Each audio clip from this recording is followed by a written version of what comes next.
Hello and welcome back to GPVWC Superlights and the 5th round of the 2025 season. And yes, as you can see in your picture, it is raining for the time being as we get ready to make our way around the circuit de Barcelona, Catalonia, for what is sure to be a thrilling race. 54 laps await us around this 4.7 kilometer circuit. And well, it may not be raining the whole race as it stands, but weather, of course, it is the great equalizer, and it may spice things up. You join us just at the end of the warm-up practice session. We'll be heading into qualifying very shortly. Myself, Ross McIntyre, bringing you all of the action with Fabian Jungbluth on the cameras and always, and alongside me in the commentary box, hometown hero Carlos Martin. Carlos, great to have you here with us once again. And yeah, rain falling a little bit, should be exciting. Yeah, it should be definitely exciting. We will have mixed conditions. That has been the trend in Spain for the last 12 months. We have had a lot of rain in this region of Catalonia that the track is located at. And yeah, it was no surprise to any of the people who is living here. It looks like a more random Great Britain weather, probably. But yeah, that's what we have today. It's going to be very interesting, but I expect always the strongest driver to thrive in these conditions. And it's going to be interesting because the weathercast right now says it will dry up. It will rain somewhere in between the next 10 minutes. That's for the moment in the weathercast. It will rain for 10 minutes and then that's all. That's all what we're going to have for rain at the current weathercast. So yeah, it's going to be pretty exciting. It's going to matter a lot the first lap in quali. So eyes on who does the first attempt maybe. And then maybe at the end of the session, we are not able to improve. Just maybe. It's a very light rain expected, but yeah, it's what these conditions have to offer. We can see some drivers in practice setting the laps in intermediate, some of those in the wets. Looks like the wets are for now slightly faster, but there will be opportunities for everyone. So let's see. Absolutely, we'll wait to see what people are going to dive out of the pit lane, or what tyres they're on, should I say. As we are getting ready to move out into the pit lane, there we see Inters already for one of the Brem GP cars, so they're clearly feeling confident getting a banker in early doors on that intermediate tyre. That is Sandeep Singh, who's jumping in the car this weekend. Many times a Superlights race winner, of course, the vice champion last year. But this year, taking a little drop down the series as he decides to team boss a little bit more for Rotor Formula, but he's hopping in this evening for Brem. Let's see what he can do, make his way out of the pit lane on those green-walled intermediate tyres. Again, private qualifying, as always here in GPVWC, but I can promise you it will be very busy on that pit exit. Everybody will be heading out onto the racetrack very quickly. Just for quick noting, if we are expecting some dry running later on, the tyre compounds of choice this evening, that is the C3 suited through to the C1. So C3s for soft, C2s for medium, and C1s for the hard compounded tyre. That is the hardest tyre selection that we have available in 2025. Of course, Barcelona, it's a track that's all about tyre management. It's all about just trying to keep your temps down and get the rubber to run just that little bit longer. So Sandeep Singh makes his way out and doesn't look too tentative at the moment, Carlos. Obviously, he won't be pushing just yet, but at the moment, looking at how the car's behaving, there's nothing there that's saying that the intermediate, it's not quite ready yet. It's right in the crossover, I think. It will be interesting. There are many drivers with intermediates, I think, from the top. Most of them are on intermediates right now. I can see Jose Soriano on the wets right now, that will go for a lap. We can see Hakimi, Lucchini, Russo, and Matias Canapino on the wets, and David Krupa as well. And then we can see Koroshamin, Galka, Sikora, Gitsov, and wets. The rest, so basically the higher end of the championship is on intermediates right now. As we see Sandeep Singh going to heading into turn 1, we can see there is zero rain right now. So very lightly right now, the ideal compound is the intermediate for these conditions. We can see there is a small drying up line right now, and we can see that the Sandeep is not going very wide in some corners that what you will usually do is he goes very wide into turn 4, because here you just want to follow where the dry line, or the dryer line in this case, is, and you don't want to just go too wide. I don't think this is the best of the laps from Sandeep, but in a wet lap it's much about you finish the lap, you don't have like heavy hiccups or anything, because then the opportunity is completely lost, and if it starts raining then you have nothing to do. You can see right now a lot of drivers setting green sectors compared to the practice, and I will tell you, Jose Soriano, purple sector 1, purple sector 2. So I think maybe the track is not for Inters yet, even though we're seeing a small drying up line. I think maybe it was too optimistic, as we see that it's starting to rain again.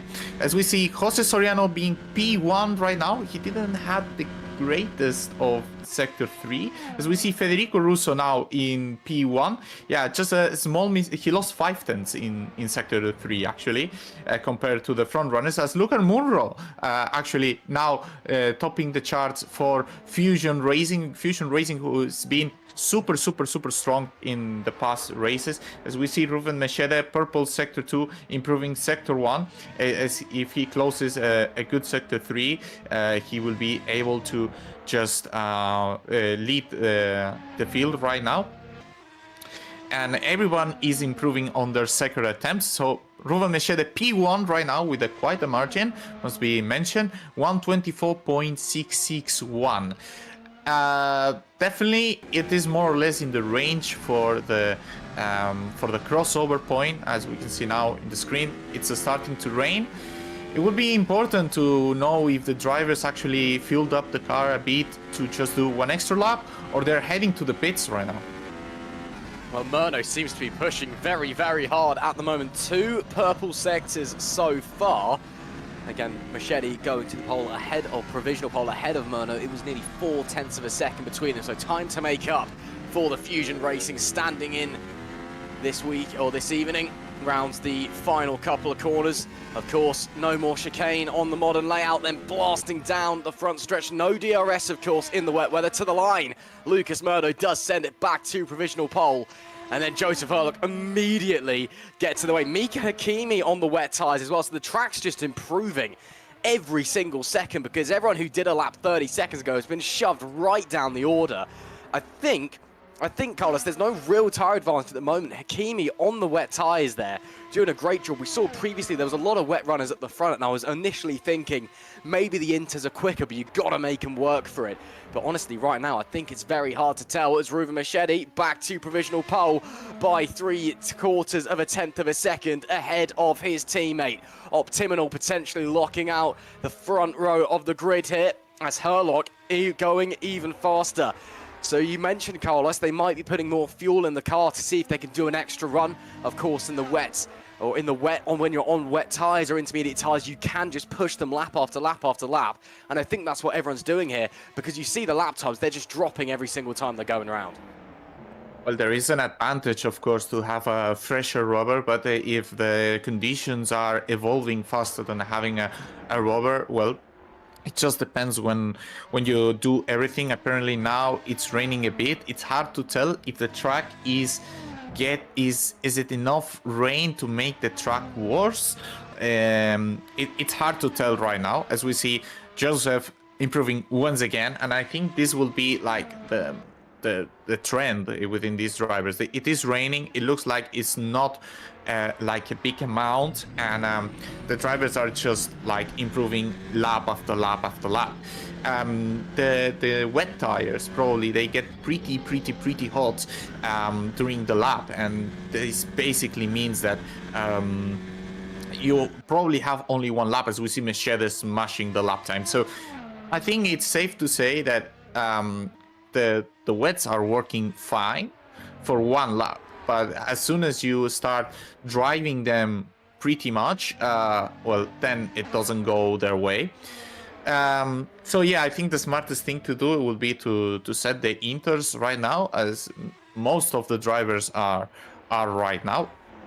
And right now the rain, it's expected to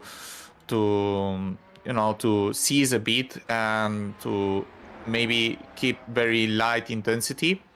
So I think the smartest thing to do is to set the intermediate, as we see Jose Soriano setting a really good sector 1, not quite purple because Ruben Mechede has taken it from him.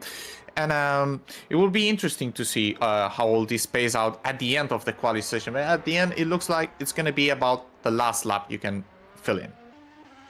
It all depends on the weather, really, what it is going to do. Let's follow championship leader Jose Soriano as he comes to the final corner. Obviously not flat in the wet conditions. Comes to the line, goes into P3. Still 3/4 of a second off of Mechede's time so far. We know that Optimal at this phase of the season are the team to beat. Of course, a 1-2 last time out in Saudi Arabia, a podium beforehand in Japan as well. They have really hit a strong run of form early doors in this season. And of course, 2 pretty good drivers behind the wheel as well. And I mean, just look at the gaps at the moment, in the wet conditions at the least. That Optimal machine looks far beyond anything else right now. Jan Dragoon does go purple in Sector 1 though, only ever so slightly, 31 thousandths of a second. So fine margins, millimeters we're talking about out on the racing surface. Obviously, you don't want to use too much curb in the wet conditions. Can spit you out, and he manages to avoid it. Does like to take the outside curb there, though. We've been seeing most of the drivers using that runoff out of turn 10, then braking into this complex that's not as bad as it used to be, but still very awkward. You've got to be so patient with the front of the car. Try not to scrub the front right too much as you make your way through, and then back around on yourself for the right-hander at the top of the hill. Only green in Sector 2, so that's where the Optimal guys have a huge pace advantage. It seems to be in the middle sector. Using all of the racetrack available, Jan Dragoon moves it up into second place. That is a great lap there from Jan Dragoon. And David Feidock immediately goes faster for Kings Racing. Or Lunark, should I say. Man, oh man, it is getting really tight out there. What a lap from David Feidock as well. And now Murno going in as well. Murno is standing this evening for Remco de Joux in the Fusion racing car, looking to try and start on the front row. Great lap times. They are starting to chip away at Mechede, but there's 5 minutes and 35 seconds left. Alexander Agotza with 2 purple sectors. What can the Gallery 82 driver do as he comes to the line? Will it be provisional pole? Yes, it will. Alexander Agotza, by 300ths of a second, sends it onto provisional pole. Can he keep it there, Carlos Martin? Or are the conditions just going to continue changing, and are we going to still see lap times falling? It looks like the rain is there, but it's not enough rain to keep the track to make it worse. So I would say it's very likely that the drivers will keep improving their own laps. And it's very interesting right now. Everything will be decided in the very last moment. Looks like there is still like a bit of a drier line, but not everywhere. And now I think is the moment where every team will maybe try to just fill the tank for 2 or 3 laps and just go for a last attempt and to find out where is the best moment to actually be on track. As we see Filip Puška in P19 right now, he's improving his very lap with a 25.0 in Sector 1. Is as we see Luca Murno now P1, taking provisional pole from Alexander Rogoza. And yeah, he's just right there, 3/10 places you into P5, P6. Ooh, as he loses the rear, so that is not gonna be a good lap at all. So maybe he now decides to just oh no! Oh, that's a lie. Ooh, you cannot just break your car there, and decides to continue. So far, must be mentioned, it is interesting these rainy conditions as we see Mechede and Hurlock now taking P1 and P2 respectively. Optimal so strong so far. Such a track that is very demanding on the high speed corners. You can really do a wet setup for this track because the speed you will have in these very high end corners, very high speed corners, it will be lower. So actually the car, you can soften it quite a lot for these conditions. So maybe we can see some teams that are excelling in these conditions, that they predicted that this would happen and they are ready for it and they are just nailing it. And maybe we see some others that are still banking it on a dry race. So we will see, as we see Federico Russo just placing himself in 4th position between the top 5, less than 2/10 of a second. Man, oh man, it is getting really, really tight out there. And as the conditions continue to improve, with 2 minutes and 50 seconds left on the clock, Machete looked like he was on for another barnstormer, but too greedy on the loud pedal, kicked out the rear. I don't think it's going to be an improvement on this tour. The Optiminals, are they untouchable at the top of this qualifying session? Or can the likes of Murno, making his first Superlights appearance in 2025, get in there? Can the likes of Russo, Ragozza, Hakimi upset the apple cart? Will it be maybe some of the drivers we're more used to seeing at the front of the pack? Your David Fidox, your Jan Dragoons, your Philip Pushka, who returns once again after missing last time out in Saudi Arabia. It is all to play for here in Catalonia, and the whole world is watching. What can they do? Who is going to be on pole? What may be a very, very crucial qualifying session. A couple of drivers well out of position down the bottom end of the field. You're looking at Jose Soriara and Harry Smith, the NetRec guys. They are well down the order from where they should be. Let's follow Luke Mitchell around as he comes towards the end of his lap. Little bit of oversteer on the entry into the mid-corner. Manages to catch it, though. Should be okay. It was yellow in the middle sector. Clearly a mistake somewhere. Is going to complete the lap, though, and of course he will have time for one, maybe two more, if he does want to push for a second. And he'll cross the line. Is that an improvement? It does not look like it is. Jan Dragoon, though, purple in Sector 1, green in Sector 2, as Patrickle Magnussen up into second place now, less than a tenth away from Ruben Machete. Jan Dragoon currently P9 in the True North car, comes to the final corner. Get on the throttle as early as you dare, straight to the line. What's it going to be? Third place. Disappointing final sector there for the Czech driver. And that demotes Joseph Herlock down to fourth now. Getting very, very tight up the top here. Honestly, Carlos, it could be any of our drivers on pole today. As there goes Mike Quint to the top of the standings. Yeah, it's going to be about who can set the lap the latest, and we will see who will be in provisional pole. Although it looks like the track is getting a bit trickier. The drivers are starting to have more issues to improve their own laps. So I wonder if now the rain has gone a bit up right now and the drivers are starting to struggle, because I see no improving sectors from anyone in this last lap. I can see some very little niche drivers that they probably had a way worse lap before, but right now, for the moment, nobody else is improving right now. They are actually quite slower. I think it may be the conditions have got the better of us, and a little bit of a late shower in this wet session has caught a few drivers a cropper. Checkered flag will be out in just a handful of seconds. Norbert Jakab will start one last push attempt. Let's see what the Hungarian can do. Checkered flag now waves. We'll just have to wait and see what the sector times are going to be, but visually it's got a lot grey, a bit of a twitch at the exit of turn 3 from the True North car. Yeah, visually you can tell it's a little bit greyer, a little bit more wet. Not far off from your cab. Chris Gitzoff sets a green Sector 1, but he was 3.2 seconds off the pace anyway. I believe he made a hash of his first attempt. So this one should be a pretty easy improvement for the Alfa Sierra driver. As we wait to see, is anybody else going to improve? Certainly not up the front by the looks of things.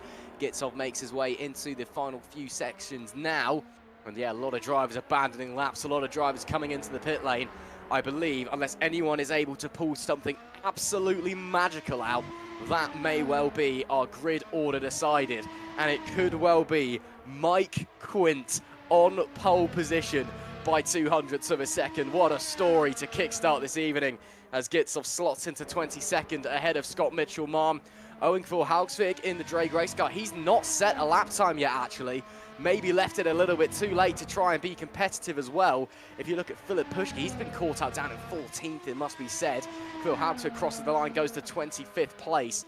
Few more drivers still running laps, but Carlos, that looks like it's going to be it, and it looks like it's going to be Mike Quint on pole position. Yes, Mike Quinn has done the better job out of the whole drivers, so he has done amazing. It was not an easy conditions for anyone, and yeah, the first one for Lunark this season. Absolutely. Of course, the 2024 FS1 champion, Mike Quinn, a fantastic job from him to get up there. I believe that'll be his first ever Superlights pole. So a huge, huge congratulations to him and to the Lunark squad. A fantastic showing to get onto pole position pipping Ruven Machete to the post. Patrick Magnussen, another great showing from him. He'll start in P3 with Jan Dragoon in P4. Joseph Herlock in P5 with Lucas Murno standing in this evening in P6. Phenomenal from there.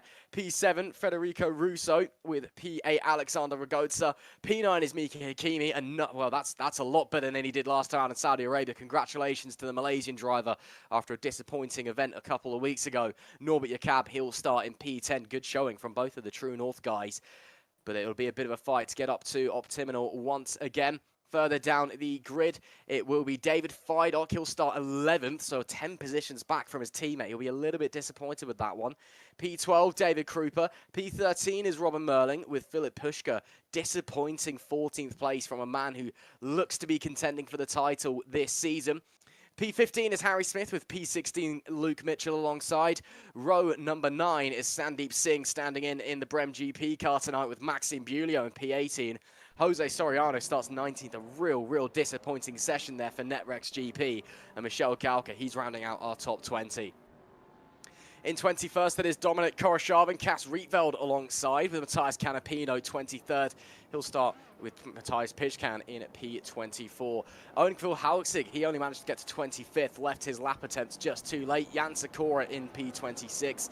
Daniel Scott is 27th with Chris Gitzoff 28. Scott Mitchell-Marm is 29th, and Mirko Lucchini in the Alpha Delta car did not set a lap. So there is our full house of 30 drivers to get us going tonight, but of course we do have a warm-up session just in before.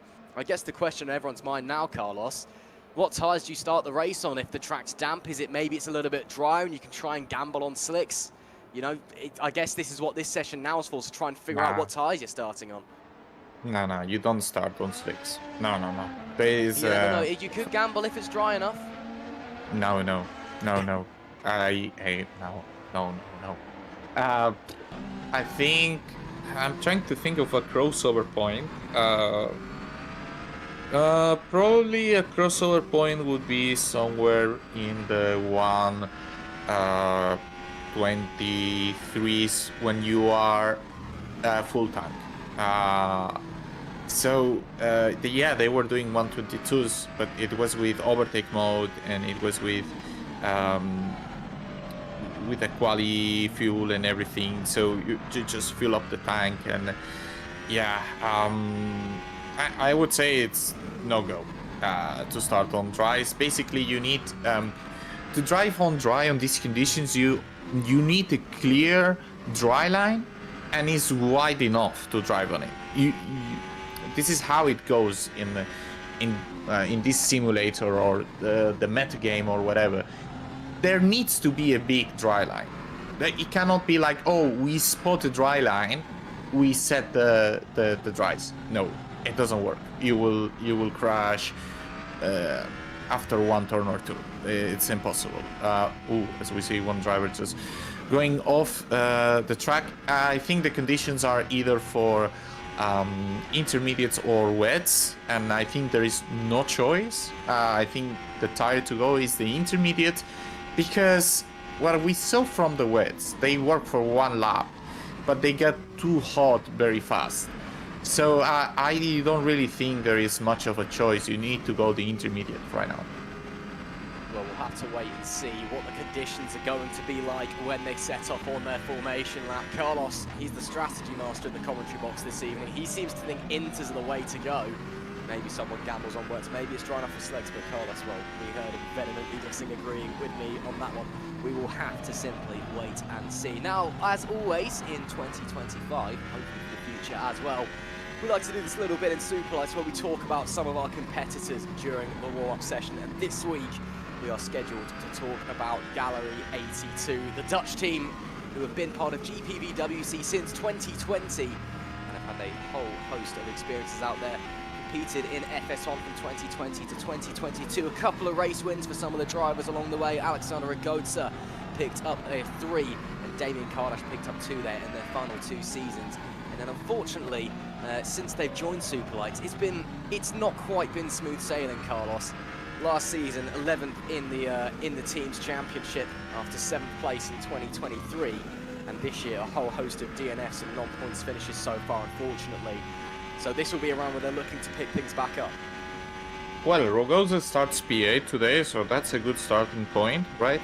And yeah, I mean they have one of the things I want to say. They have one of the most beautiful liveries of the grid. That's for sure, at least in my opinion, and my opinion is only mine. Michal Galka starts a bit further down. He starts P20, but in these conditions, you just never know what's going to happen. It can anything really happen, right? Yeah, so the best thing they can even opt for a top 5 today, which is good, and is a good starting point. Of course, it is a wet race and it's niche conditions, but I mean, points are points after all.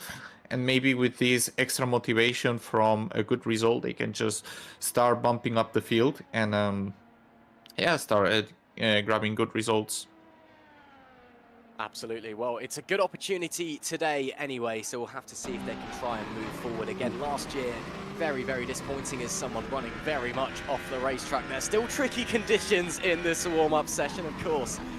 Today, I think it'll be more about trying to gauge the conditions. Most of the time, it's just, go out there, make sure everything's working on the car, on your sim rig at home, make sure your setup's comfortable before you get ready to go racing. Some drivers don't even bother going out at all sometimes, but today, I think it is crucial. You need to understand this wet racetrack perfectly to see how it is all going to unfold. But yeah, back to Gallery 82. Again, last season, it started off pretty strongly, with some points finishes, and then unfortunately Alexander Ragota had 3 DNFs in a row from round 3 to 5, and unfortunately didn't quite recover from that one. And then the support from Michelle Galka, they just didn't quite have the pace to be in the points consistently every single week. And then this season so far, I mean, in the last 3 rounds, 3 DNFs from Alexander Ragota, a DNF and a non-points finish from Michelle Galka, and then Kurt Rotyard last time out in Saudi Arabia, also a non-points finish. Granted, that was a chaotic race where so many different drivers got caught out and so many different drivers found themselves in the wall and having issues, but we'll have to wait and see if they are able to improve, if they're able to keep pushing onwards, and if they are able to slide up and get some points on the board.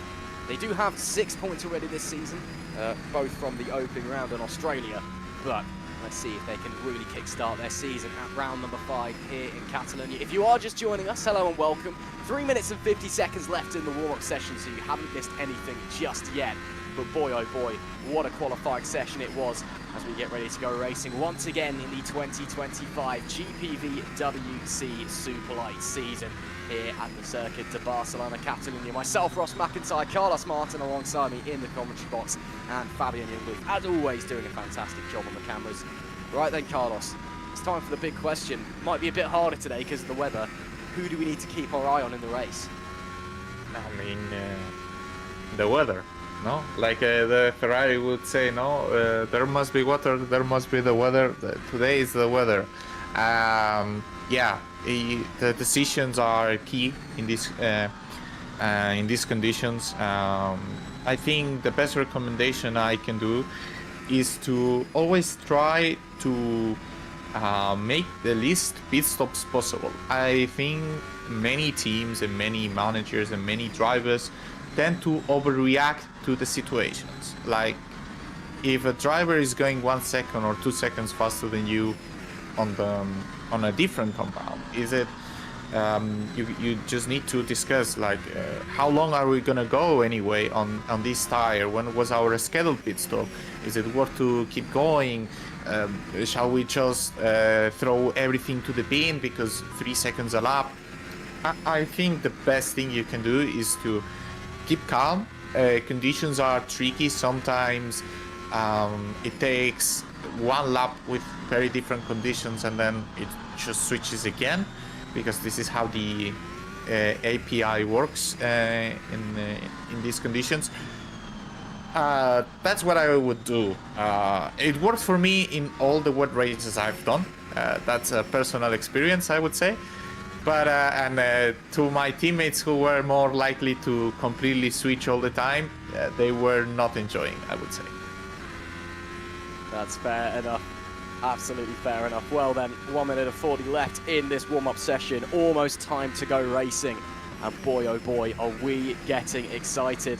As you can see there, yellow flags out. Someone's parked themselves in the gravel down at turn number 1. I think they've escaped back to the pit lane. Of course, you are allowed to press escape to go back to the pit lane in this session. Of course, doing that, pressing the escape key on your keyboard in our wonderful R-Factor 2 simulator of choice, it just magically teleports you back to pit box. If you do that in qualifying or in the race, that is classed as a DNF. You are not allowed to rejoin the circuit. But in the warm-up, in practice, it's all good. Go straight ahead.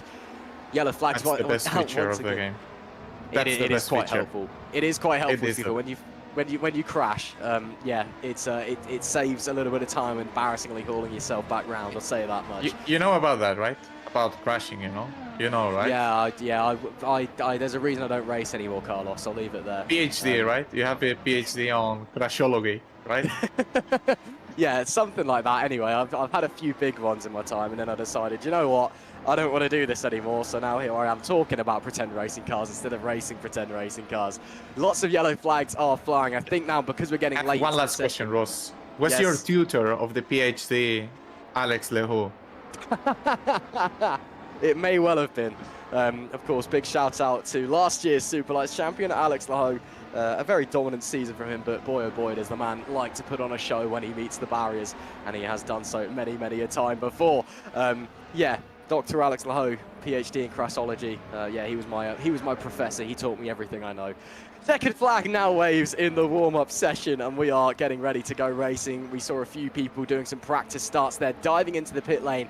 Track is definitely still wet, so don't worry, Carlos. No one's going to be starting on slicks unless they accidentally select the wrong tyre, but that'd be, I think they'd notice their mistake very quickly. Ruben Machete and Joseph Herlock top 2 in that session on the wet tyres as well, separated by less than 1/10 of a second. So even though the qualifying, we had some shocks, we had a few people out of position, we had some late drama, it still looks like race pace-wise, the Optiminals, they are the cars to beat today. Yeah, definitely. They are doing an awesome job, and they were one of the contenders for the championship, so that was completely out of question. They're doing an awesome job, and Lunar, Fusion are popping up as well. And we can see that they did a massive step up, because Optiminal and Fusion, they are working together, and when you see both teams just pumping up the field, you know they're doing something right, and they are thriving right now. This is their moment. They need to take these chances, because these chances may last the whole season, may last 5 races. You just need to capitalize when you have these opportunities. And this is if there was a team you expect to do it, it is Optiminal. Well, we'll have to wait and see if they are able to capitalize on that pace that they've had in this warm-up. And they were looking like they were going to lock the front row out in qualifying as well, but unfortunately just didn't quite come together for them, as a few people were able to slide in the way, as that's one of the TTF cars. Oh, good save. Little bit of Tokyo Drift 360 down into turn 1. Again, the checkered flag's out and it's the warm-up, so don't worry. The race director isn't gonna smash you with anything there. The DC has put his pen down. He's letting you have your fun. He'll get ready to start whipping out some penalties. Hopefully not, of course, but if needed, a little bit later on. So we shouldn't be too far away from magically teleporting everyone into their pit box. Then there'll be a brief delay. We'll magically teleport everyone onto the grid. Then it's the formation lap, and then we are ready to go racing here for round 5 of the 2025 GPVWC Superlights season. Over a quarter of the way through the year already. Unbelievable stuff, and of course, discussing the year so far, we have to discuss what is going on in the Drivers' Championship. Even though it was a DNF last time for Jose Soriano, he was still able to maintain that championship lead, mainly because his closest rivals so far have all had DNFs or missed races. So is Jose Soriano with 66 points up the top of the standings at the moment.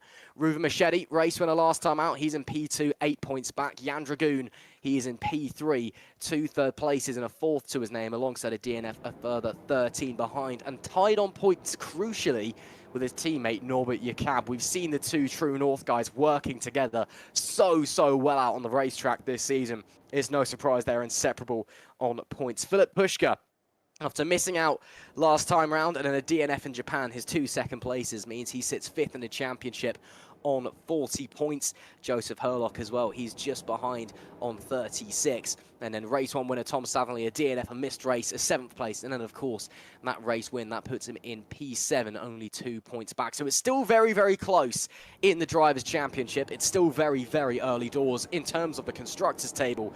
It is, at the moment, Optiminal, only 1 point ahead of Netrex GP. And then behind them, True North, only another 10 points behind. So very, very close out there in the team's table as well. As we're getting ready to go underway on our formation lap, one quick blast around, check the tyres, check the conditions, make sure everything is working before we go racing for 54 laps here at the Circuit de Barcelona, Catalonia.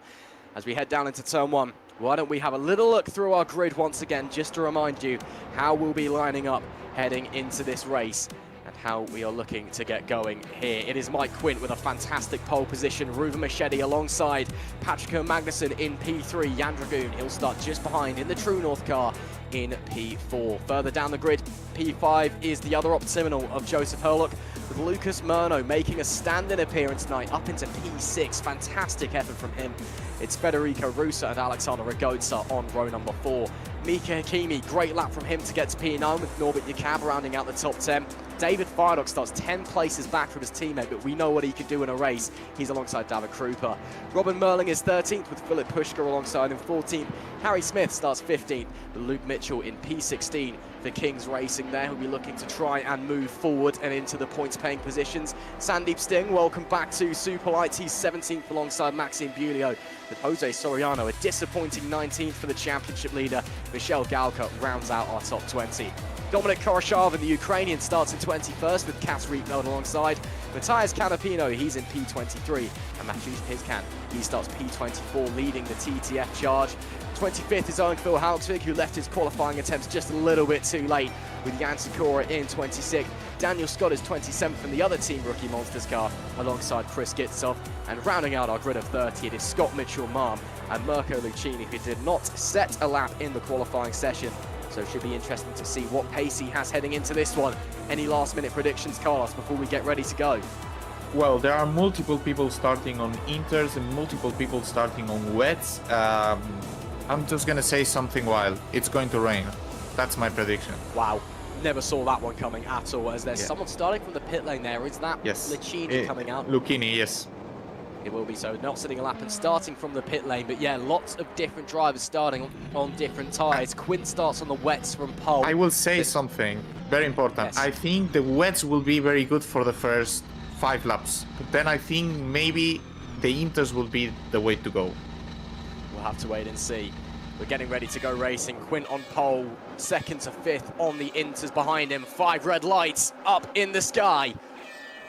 It is lights out and we are underway. Not a great reaction from the pole man. Ruben Machete got a rocket ship start and will slide into 2nd place. Can he find a way around the outside of the pole sitter as we bomb down to turn 1? A huge cloud of spray getting kicked up in the background. Round the outside goes Ruben Machete, but half of them don't make the corner. Machete goes straight on, looks all clean in the background at the moment. Machete might need to give that position back. He overshot the corner massively and then just committed to cutting across. And indeed, I believe he is letting Mike Quint through. He recognises it, that was an illegal move. So Quint goes back to the lead. Machete, great start, but has to go back. A few cars off the road there. That looks like Herlock, one of our front runners early doors, and Jan Dragoon as well. 2 big names going off into turn number 4. That's a long way to recover. Contact into the hairpin. All of them bouncing off each other. Oh my goodness me, it's like bumper cars out there and they can't see a thing in this spray. Hold on to your hats, boys. This is going to be a crazy few opening laps. Yeah, it's going to be crazy. There have been so many change positions. We see Dominic Koroshavin going for a move here in turn 9, not a usually corner where you go for a move. And yeah, there are many different drivers with many different tires as he goes for the inside now on also turn 10 on Luke Mitchell. Like looks he's struggling. There has been so many positions changed. We can see also Jose Soriano has won 8 positions so far. There has been so many incidents in the race start. We can see Sandeep Singh dropping down the order as well. As we see side by side, oh no, Luke Mitchell having contact there in between turn 13 and 14, sorry. As we see here, Ruben Machete losing a position right now to Lucas Murno. Yeah, I think yeah, the Inters are not the tire to go now, as we see Jose Soriano also gaining a position on an Inter runner, now going for Mikael Hakimi, and then Michal Galka in P20 right now. There is a lot of activity, and there is another thing to take into account. There is no DRS. Yes, it's obvious, it's rain. That means that the only overtaking tool is the push to pass. So this is very important, how you manage it, and to try to do as many clean overtakes as possible as you can. As we can see here, Owen also going for the move on the inside of turn 4, now going for the outside of turn 5. Jan Dragon trying to fight for it, but I don't think he will be able to. He's just like in the wrong tire right now. Maybe if you are a bit patient, your moment will come, and then you can build a gap. Racing how it should be. Oh dear, who was that that's going off though? That's Dragoon, or Koroshavin should I say, who's found his way round, coming back onto the racetrack. Doesn't look too damaged, does the Alpha Sierra machine. He'll be able to get going again. We'll have to see if he dives back into the pits. Lots of chaos in these opening laps as Mika Hakimi does battle now. That's with Jose Soriano, who's just worked his way through and trying to make his way up after a disappointing qualifying session. The Netrex boys are really pushing, really moving early doors in this race. Hakimi is on the wet tyre, which does seem to be the better tyre at this phase of the race, as Ragota looks for a way around the Intershot Machete. Do they touch? They do touch. Somehow Ragota keeps it straight, and they're still locking wheels as they come into turn 3. Goodness gracious me, it is chaos out there. Great save by Machete as the rear kicks out on the exit of the corner at something like 200 odd kilometers an hour before he makes his way into turn number 4. Oh man, if you're on the Inters, it's just hold on and pray. Pray the thing stays on the tarmac. Pray the track improves quickly, because right now, it's not like they're all at sea, but they are definitely struggling. The wets are the tyres to be on right now. Mike Quint, 1.5 second advantage. Dream start for the Lunok driver. And Murno up to second place, and Alexander Ragota in third. If you told someone at the start of the season that that is a potential podium on the cards in 2025, they'd have called you a madman. But here we are, lap 3 in SL2 in 2025 in Spain, and that is the top 3 at the moment. Unbelievable. And there's still a long way to go in this race as well. Luke Mitchell for Kings Racing, he's on the wets at the moment, hasn't dropped too far back. I don't think, Carlos, that it's necessarily that the wets are just that much faster, but the Inters, they're really just struggling in comparison. Well, he's racing 1.8 seconds slower than Mike Quinn right now, so there is a difference for sure. Yeah, let's see. He needs to keep calm. He needs to try to keep the car on track, and maybe this will turn on his end. But right now, there is not like a sufficient tire gap that justifies going into the pits right now. It's not like he's losing 4 seconds a lap or anything, and we can see that the Inter runners just they have gone down. Like Dragoon had an incident at the early stages, like Sandeep Singh also went down, Herlock went down. There are so many incidents, and we can see Magnusson also now going down. I don't know if he had a contact with Harry Smith because they were very close to each other. But yeah, the Inter runners are suffering, and what is key right now is to just keep calm. If you lose positions, it's fine. You need to just reduce the amount of loss you will actually have right now.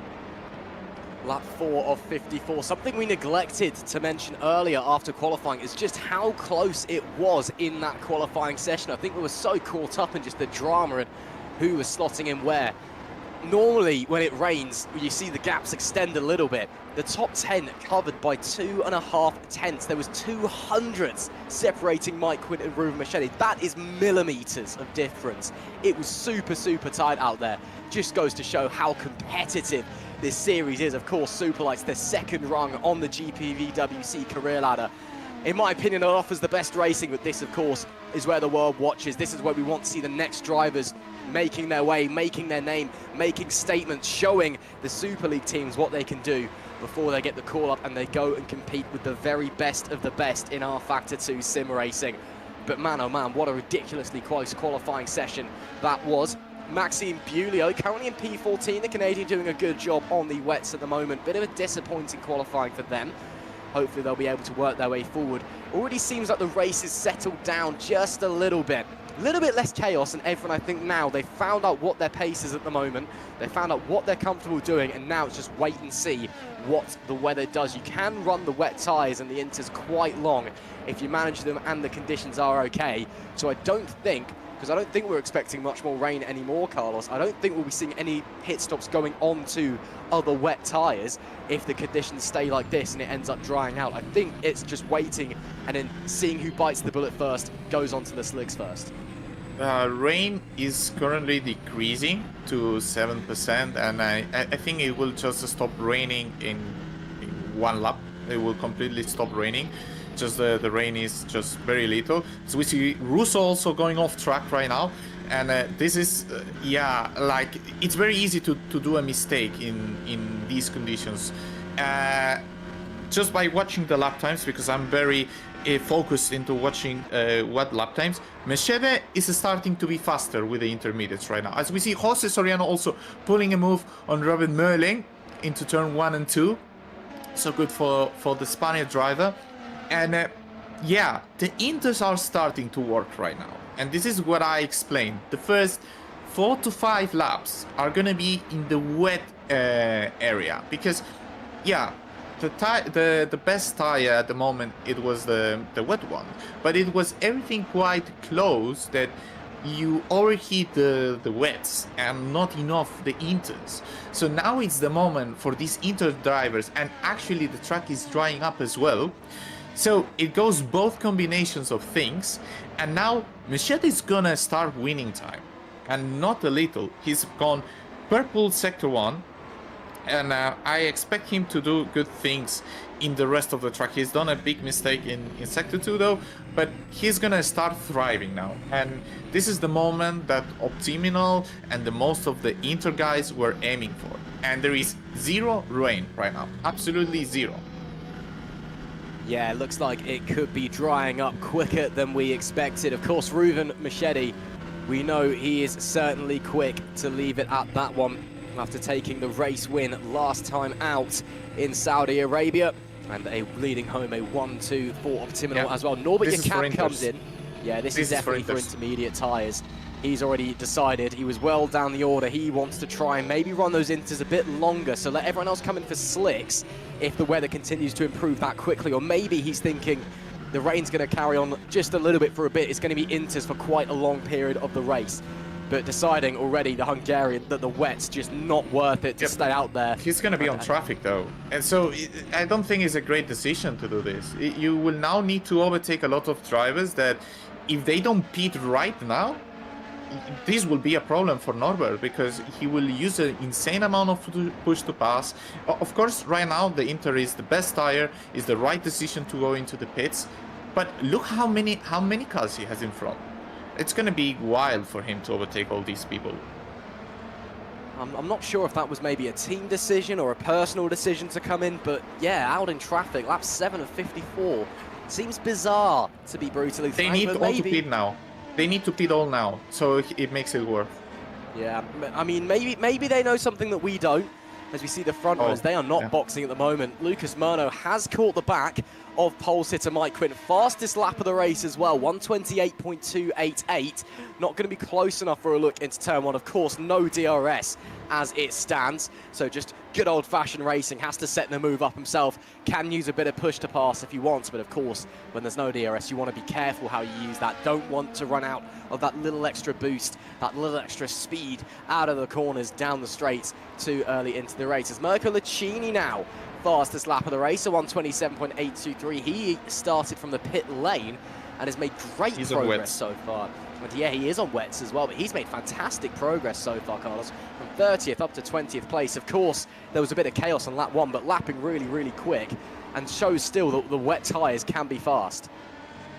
Yeah, the wet tyres can still be fast, but I think it's really the moment for the Inters, and you don't need to pit right now. You can actually hold yourself because you are in this crossover area. It's better to keep yourself in this phase, especially if you will find traffic. The leaders will find quite some traffic. You actually want this midfield to actually react first, and then you can land on this happy free air that you're looking for, because you're not battling P12 or P13 right now. And what if it starts raining in 2 laps? You don't really want to take a really rushed decision and then to ruin it all. Obviously, right now, best tire, intermediate. Is it the best time to pit right now? I don't think so. Well, we'll have to wait and see. Again, the only driver who we'd really expect to be up the front who pitted so far was Norbert Jakab, and he's not really made up any progress, any true places, as everyone else just stayed out on the racetrack, happy to stick with the tyres that they are on. Maybe he had an issue, maybe he had to come in, maybe there's something that we don't know, but to us at the moment it certainly seems like an interesting decision. He's back in 24th place at the moment. Machete all over the back of Alexander Ragota. Oh, that's a brave place to try and look for a move. And Ragota already getting the elbows out, slams the door shut. He doesn't want to give up his podium. And he is very, very happy sitting there. He's going, Reuven, you got to fight for this one, sunshine. He is not giving an inch out there. Lap 9 of 54 and already hard racing. As we see into shod Reuven Machete getting a bit squirrely on the exit, on the throttle pedal. In front of him, the Gallery 82 of Alexander Ragota on the wet tyres. Can he hold on? Or is Machete too much of a force as they make their way through the last couple of corners? Of course, this is where the DRS would be wonderful for Machete, but of course he doesn't have it at the moment because it's raining, no DRS available. Does he use some of the push to pass? He will be, and you can see him closing as well, closing, pulls to the inside, and Ragota doesn't really defend and doesn't attack backwards either. That's Reuven Machete up into the podium places. Race winner last time out in Saudi Arabia. Now starts the hunt for Murno and Quint in front, who are looking like they're starting to fight there, as Mika Hakimi on the intermediate tyres sets the fastest lap of the race. Oh, and look at that, Alexander Ragota trying to cool the tyres off their Carlos. You saw him swerving well off the racing line out of the exit of 10-3. So that potentially tells me that those on wets are not far away from really, really starting to struggle. I think by judging the lap times, which at the end is the greatest measure we can use, right? They're just like 5-6 tenths lower. I don't think this is a reason to actually pit right now, because as we can see with Norbert, he has won 4 positions in 2 laps, correct, but you lose a lot of time in the process by doing that. So I think the best, as we see a yellow in sector 2, I think the best thing to do is to just keep yourself, as we see Michel Galka, probably a damaged car? I'm not sure. It looked like he was wiggling. I don't know if he was checking if the car was okay. It looks fairly okay, at least from steering wise, as we see Machete, fastest lap. Right now he has been almost 2 seconds already this lap faster. As we see Lucas Munro going for the P1, going through the outside of turn 3. Is he gonna try to make the move stick? Yes, he does. Yes, he does. Although here Mike Quinn might try to go for the outside for turn 4, but I think he will lock this position right now. Lucas Murno leading the race for Fusion Racing. Yeah, we see David Fidok right now trying to go for a fast pit, and yeah, we can see David Fidok is currently P21 right now. Yeah, Norbert Jakab, whenever he has clean air, he's in the 25s. He's 2 seconds a lap faster. But yeah, it's not an easy thing to manage right now. Very likely soon everybody will start pitting and you will consider just going for it. Everyone who started on the inters will have an actually big advantage right now. So we see, yeah, Machete just doing purple, and he just caught, is that Quint? Yeah, it's Quint and Murno. Yeah, wow, he's catching so fast. So yeah, we can see Mike Quinn just heading into the pit lane, deciding to go for the intermediate tires, and yeah, Machete will lead the race in no time, and this is what the intermediate runners should have done. Like, just take a bit of patience and everything, and it will be good. But waiting for the track to dry up enough, it shouldn't be a good idea, as we see a lot of drivers pitting right now. and we see maybe the only ones on wets who are staying is Murno, the Netrex people. I'm not sure. No, Pushka is on Inters. Maxim also keeping on track. And these drivers right now, yeah, they are landing on a bit of traffic. Mike Quinn is gonna be like finding 3 cars in a row pretty soon. So yeah, it's not an easy task to do right now. No, absolutely not. I mean, it was a wonderful move by Murno to get up into the lead of the race. Fernando Alonso-esque up the outside, but it's all for naught because Quint couldn't hold Machete behind. And now the Intershod Optiminal moves up into the lead of the race. Murno was hoping that Quint would stay out for another lap, maybe do some defense, give him a bit more time in the race lead. But Machete, race winner last time out, now will try to disappear off into the distance. Murno will stay out on the wet tyres. He's happy to keep going as he is, but that just goes to show just how strong the pace on the intermediates is now compared to the wet runners. Last lap, Machete was over a second, nearly 2 seconds in fact, or his best lap should I say, which was his last lap, and actually last lap it was Lucas Murno's last lap as well. So yeah, last lap nearly 2 seconds quicker than the driver now in P2. As Jose Soriano comes into the pits, he'd moved right up the order but did start on the wets. So he now the championship leader in for a set of the intermediate tyres. Teammate Harry Smith stays out on the wet compounder rubber, outside of Lucas Murno and Harry Smith, and Maxime Bullion in P10 as well. Everyone in the top 10 is on the intermediate tyres, so it definitely looks like the Inters, if you could survive the early chaos, if you could just keep the thing on the tarmac, the intermediate was certainly the right way to go, and Ruven Machete is looking to try and already put a nail in the coffin of this race and stamp his authority, and as it stands, he would, I believe, take the championship lead as well, as Maxime Bullion, the third place driver on the wets, currently in P10 is the Canadian, and let's see if they decide to stay out. Maxime has had a good run of races so far this season, but unfortunately on the wrong tyre at the current phase, lap 13 of 54, and you can see there, Carlos, starting to get a dry line forming. So it's nothing. Okay. It's nothing. Okay. It's Well, nothing. you You cannot drive on that line. No, you cannot. You Well, I mean, you cannot. you can. As It we just see wouldn't- David Krupa just going for the move on Harry Smith, who is yet to pit very likely. Yeah, he's heading into the pit lane. Yeah, I would say you need 5 to 6 laps to actually set the dries, Yeah, as we'll we wait and stand right see. now. I mean, the Inter guys, they've still got time left on their tyres.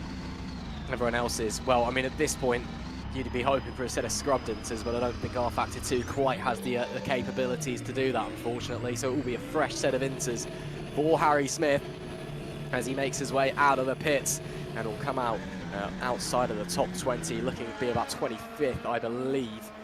Maybe, no, he will hold on to 24th, in fact, Michel Galka. A little bit further back than I realised. In front of them, though, Daniel Scott, a little bit of a train forming. Scott still on the wets, and behind him, 2 medium shod runners in Federico Russo, Luke Mitchell, and now Harry Smith looking to get involved as well. So I think Daniel Scott- Murno is looking for to wait for the drying line, but Yeah, I you're think absolutely that right. will be a mistake. But we'll have to see what the pace of the likes of Mika Hakkinen and Philip Pushka are.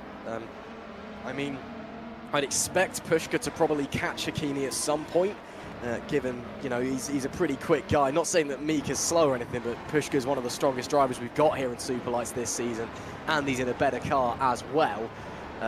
So I'd expect Pushka to catch Mika Hakkinen, but I would expect both of them to catch up to Murno at some point. But again, it's when is the track dry enough to go onto slicks? When do you take that gamble? Do you maybe go a lap earlier than you think you may need to and take that risk? Yellow flag out in Sector 3. Is everybody okay? As that's David Krupa. He's hunting down Yandra Good, and that is Daniel Scott, who we saw just a moment ago in the gravel trap coming into the back end of the racetrack. Another yellow flag out in Sector 3. That may still be for Scott, who's going slowly, as Maxime Bullion now under big pressure. Oh, and that's Chris Gitsov. Do they ever coming together potentially? As Gitsov in 23rd makes his way into the pit lane and looks to be crawling as well. And he will drop right to the back of the pack, I believe. Norbert Jakab on the Inters now in front of Maxime Bullion. And Bulio's woes on those wet tyres go from bad to worse, and maybe leaves the door open for Alexander Ragota, as there was a bit of contact and Ragota clipping that curb gave him a huge kick of oversteer as he got on the loud pedal, but able to keep it in one piece. And now he's going to have to try and go up the inside of Bulio at the end of the next straight if he can get the pace advantage and keep pushing onwards. And I tell you what, Carlos, looking at my timing screens, Chris Gitsov is on the soft tyres. We'll have to wait and confirm that as Ragota gets very sideways once again. Alexander Ragota, ride 'em cowboy. That is brilliant car control in changeable conditions. The Gallery 82 driver was running in the podium places earlier on and is driving with ferocity out on the racetrack. Brilliant stuff, and still goes on the attack, but he himself might be under attack from David Feidock behind. Indeed, he will be 3 abreast potentially into turn 1. Goodness me, 3 wide, here we go, banging wheels slightly. Feidock 2 moves in 1 corner. Take a bow, sunshine. Oh, we've missed you in Superlights. After a very brief showing last time in Saudi Arabia, David Feidock reintroduces himself to the world with a fantastic double overtake to get into P11. And Maxime Bulio now done by Joseph Herlock as well. Man, oh man, Carlos Martin, this race is just action everywhere you look. Yeah, this is the tire difference that we can see now, and I'm looking at Chris Gitsov lap times, and he's losing 1.5 seconds in sector 2, and he's losing 8 tenths in sector 3. So I don't think he went to the medium. I don't think he's ready yet. I called 5 laps. He's gone through 2 laps already. Probably it's gonna be like it's running a bit faster than what I thought, but it's not there yet.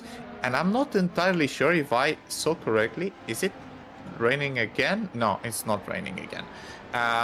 Yeah, I think it's a bit too soon to pit for this moment, but it will be available in 2 or 3 laps for sure.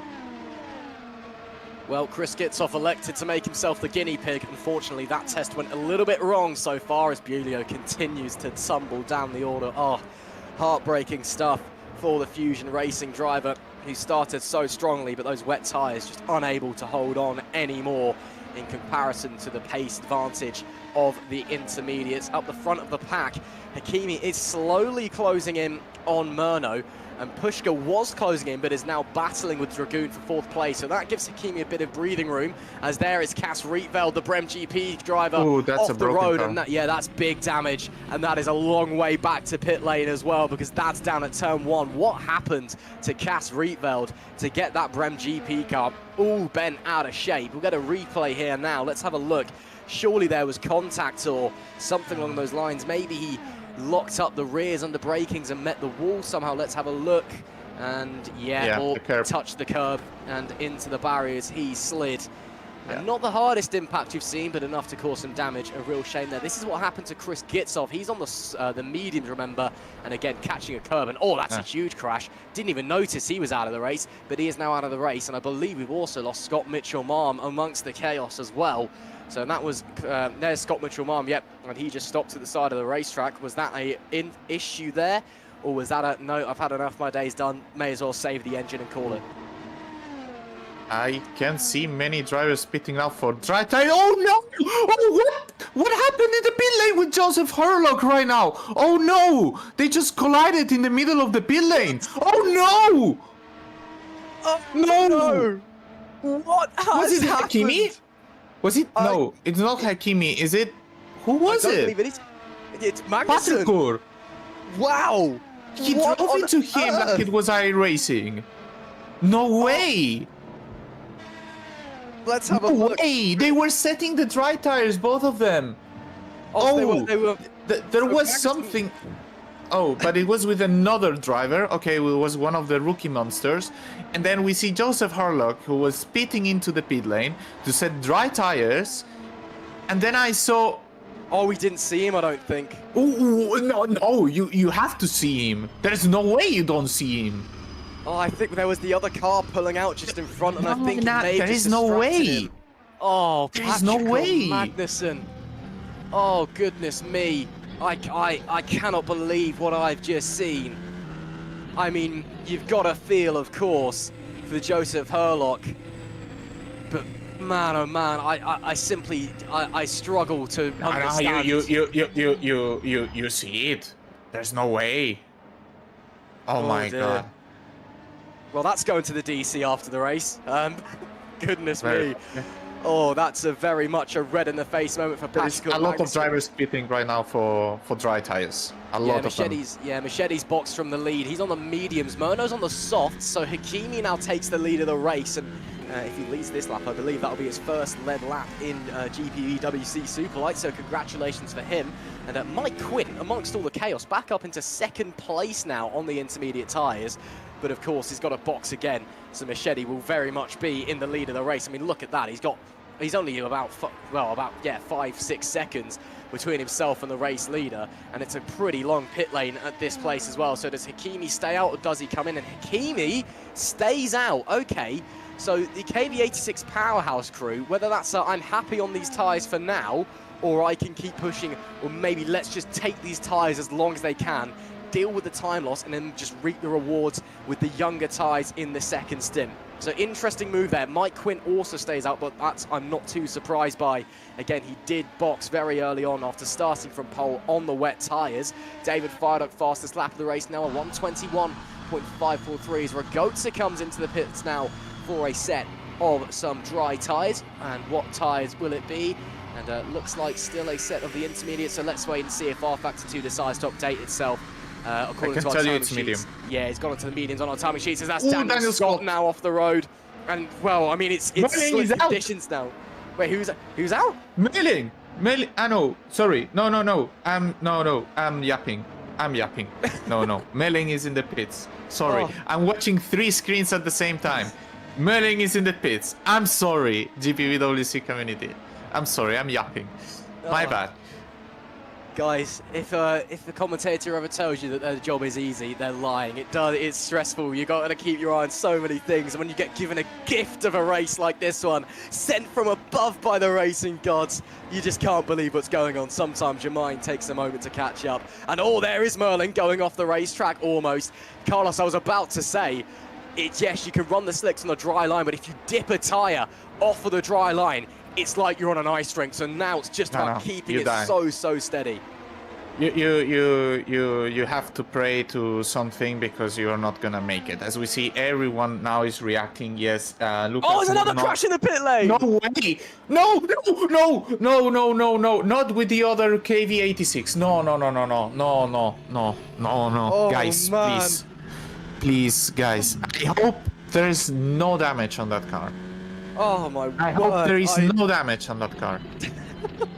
But I just can't believe what's going on in the pit lane. Yes, I know it's going to be soaking wet in the pit lane compared to the rest of the racetrack. Yes, I know it's easy to lose focus in the pit lane because you're trundling along at 80 kilometers an hour instead of nearly 300 kilometers an hour. But guys, come on. We've had a couple of rounds to do this now. So it's Mika Hakimi we're on board with as he comes in. So he boxed from the race lead for those medium tyres that you see now. Of course, R Factor 2 just sticks whatever tyres you currently have on when we're doing a live replay, so ignore that. So he's in for a set of mediums. That's the stop there. And then is there a touch? Gets ready to come out, and bang! I don't think that's an unsafe release, because I think the PZZW car, I believe it was David Krupa. He's not in the fast lane, so he doesn't have priority. So yeah. That's it. He just have to lift, and that's it. So we see Sandeep Singh here battling for P10 right now with Norbert Jakob. So we see a lot of drivers with different strategies. I'm very amazed because I thought it was time for the hards, and we see a lot of drivers with the medium. So what this tells me is that they think the hards don't last until the end, and they were expecting to do a 2-stopper for this race if it was dry. We see some drivers on the soft components. We see Fidok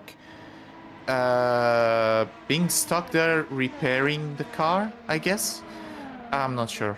Yeah, I guess, I think he was on dry tires already.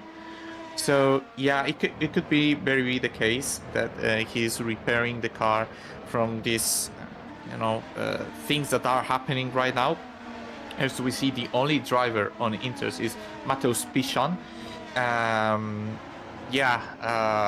I think now the track, I can say safely, it is for Prix. There we go. Someone else just firing it off into the background. That is Harry Smith. For Netrex. I mean, it was quite comical, that actually, the way he just lost the rear and just fired straight off the racetrack.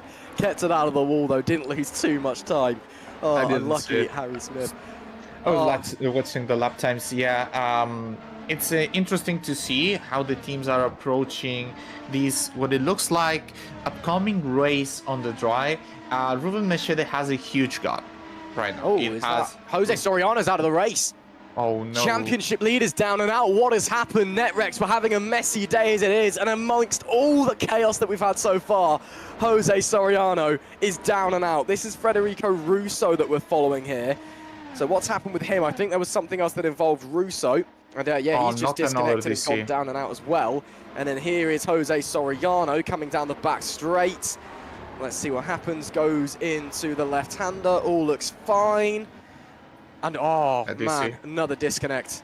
Oh, that's heartbreaking for the championship leader coming into this round. He had a very controversial disconnect, of course, on the formation lap of the previous round in Jeddah. Was it Russo as well who disconnected? Yeah, I believe Russo's also gone, or he was gone and... Russo's also gone. They've not quite registered as DNF'd yet, but that's the only way you can describe that. So then there were 22. We've also lost across the course of the 24 laps so far. Scott Mitchell-Marm, Chris Gitzoff, Joseph Herlog, Patrick Magnussen, Ak Cass Rietveld, and Owen Phil Haugsvig as well. Bit of a crazy race. Another race of attrition in Superlights, but man, oh man, it is just serving us up treat after treat, and nobody is safe out there as it stands. It's still sopping wet off of the dry line. The dry line itself still a little bit greasy. Any mistake you will be punished for. Fastest lap of the race by last year's vice champion Sandeep Singh, 1:18.915. Still a little bit of a way off of the lap record, funnily enough. That was a 1:16.404. That was set by race winner last year and last year's champion Alex Laho and Sandeep Singh's teammate slash driver, of course, Sandeep, the team boss over at Road to Formula, now up in Super League. But man, oh man, this race, some of the things, I'm at a loss for words, quite frankly. We've seen chaos in the pit lane. There's a few incidents that are definitely going to the DC. Chaos out on the racetrack as well. No one had any idea what the right tyres were to be on at any given one time. It's Ruben Machete who now leads by 8.5 seconds. Jan Dragoon somehow has made his way up to third, with Mike Quint and Philip Pushka behind as well. So, honestly, Machete's looking like he's pretty comfortable. 30 laps left to go. Will we see another pit stop? Maybe. We'll have to wait and see. Again, we saw, Carlos, that everyone seemed to be avoiding the hard tyre. Either they didn't have the pace or they couldn't get them working, or maybe they just didn't go the distance that the drivers and the teams would have wanted them to go in these conditions. But man, oh man, lap 25. Maybe let's just take a breather. He says there's a yellow flag out in sector 2. It's now gone. Thank goodness gracious for that. Yeah, let's just take a breather. There's our race leader. He looks very comfortable at the moment, Carlos. Yeah, he looks in a really good shape right now. He just needs to drive in a comfortable pace until the end of the race, as we are watching a replay. I'm not entirely sure what are we watching right now. Ooh, yeah, precisely what he doesn't need to do. Precisely this. You have a comfortable gap, and yeah, you allow to these things to happen. He is very fast right now, and he's just hammering the pace, and he has 10-second gap with Murno. He has 20 seconds with Jan Dragoon. You just need to, if you feel insecure right now in these conditions, we see fastest lap. Fastest lap of the race. He's probably in the right tire to be right now instead of the soft tire. He just needs to drive the car in a comfortable pace that he will not do a mistake. Absolutely. I mean, he's got nearly a 10-second advantage over Lucas Murno in P2. After that little incident we saw, they're reminiscent of Damon Hill in 1996 and that infamously horrendously wet race in Formula 1 here as Sandeep Singh now goes fastest. That's where Damon Hill went off, almost a mirror image of that incident there. Maybe just scale back the pace a little bit. He's got a comfortable lead. He doesn't need to make any mistakes, and he is driving really, really quick at the moment. The car looks fantastic. He looks fantastic behind the wheel. Maybe let's just take it back a notch, Ruben. Of course, part of the charm, part of the mastery of driving in these kind of conditions is the confidence. If you have the confidence in yourself to be quick in these conditions, you will be quick. If you have all the technical ability in the world, in the wet or in the changeable conditions on the drying line, but you lack that confidence, you will be nowhere. What Ruben Machedi can't afford to do right now is make another mistake and start to lose that confidence, because it'll start just to nibble at the back of his mind. That's when you start making more mistakes because you're thinking about it. That's when you start losing more time. So maybe Ruben Machedi just take a step back, just have a moment. It's been pointed out, meanwhile, Carlos, that in the live stream chat, David Fidok, when he came into the pit lane, didn't have a front wing on the car. So there was an incident for David Fidok which brought him in. Hopefully everything's okay there. Fidok currently running in P20. A real shame for him. He was running a strong race. Of course, if you are tuning in, if you're just joining us as well, for starters, just go back to lap 1 and watch this race, because man, oh man, it's been crazy. GPVWC Superlights always putting on a show here. Myself, Ross McIntyre, Carlos Martin alongside me in the commentary box, and Fabian Jungbluth. We're here for the ride, and it has been an enjoyable ride so far. If you fancy getting involved in GPVWC, if this is your first time watching along and you think, how do I get up there and put on some of the outrageous displays we've seen our drivers doing here, head down to the links in the description. You can head to the GPVWC website where all of the admin is run, and join the Discord as well. You can come and speak to people, maybe find yourself a drive. Everyone's very lovely. We don't bite. Back to the racing action though, lap 27 of 54. Halfway through this race now, we're about to be anyway.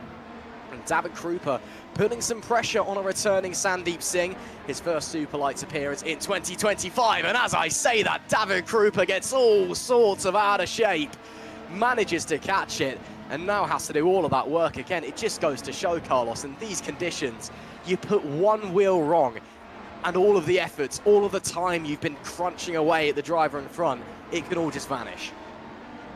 It can all just vanish in just a small mistake. These conditions don't allow for anything to happen right now. If you just go wide the line, you will just go straight to the wall. And the important thing right now is just keep a good pace. The gaps are pretty big between the drivers, and opportunities will come, of course. Race is not over. There is still 26 laps to go, and therefore some moves can still happen. They absolutely can, and there's still plenty of time for maybe some more changeable conditions. We're not expecting any more rain. When we read through the weather report, however, just before we went live, me and Carlos, we were sitting around as you do, you know, getting ready to give ourselves a good race. We're talking about the weather, and the initial weather report, literally about 2 minutes before we went on the air, was that it was going to rain through qualifying and then stop raining and then rain about half an hour later. That, of course, did not happen. When we went live, we weren't expecting any more rain after qualifying at all, but we still started with the wet. Anything can quite frankly happen in regards to the weather, so we'll keep our eyes on the skies. But right now, that dry line is basically as dry as it's going to get. Off the racing line, still a little bit damp. You'll see if anyone loses a wheel off and goes onto the darker side of the tarmac, they'll be skidding off the racetrack or getting all sorts of sideways. Let's hope no one does that though. Lap 29 now of 54. Philip Pushka, he's putting the hunt down on pole sitter Mike Quint, and a man who is looking to get back into this championship fight properly after a couple of disappointing results and a no-show last time out. Very late minute no-show, unfortunately, for him as well. Last time out in Jeddah. And Pushka and a DNF as well in Japan, so looking to remount his title charge. And of course, Jose Soriano now, a double DNF, 2 DNFs in a row, last time at Saudi, this time here in Spain. Both of them connection issues as well. Ruben Machedi is picked to take the lead in the championship fight.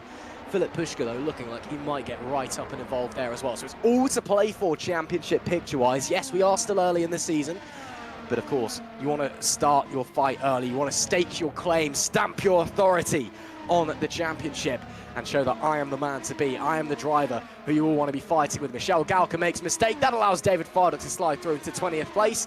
Galka will try and fight back, but I don't think he's going to have anything through. And David Fidok, another double move down into turn 1. Man, oh man, he may have had a disappointing race, but he's still on form as Sikora and Galka come together, locking wheels and spinning down at turn number 2. They both get going again, but they will have cost them some time, of course. They'll be letting the race leaders through as well as they start to get lapped. Man, oh man, this race is just... Everyone seems to be a little bit hot under the helmet, Carlos. I think a lot of people getting very frustrated because there's just been so many little incidents like that, and it's costing people a lot of time.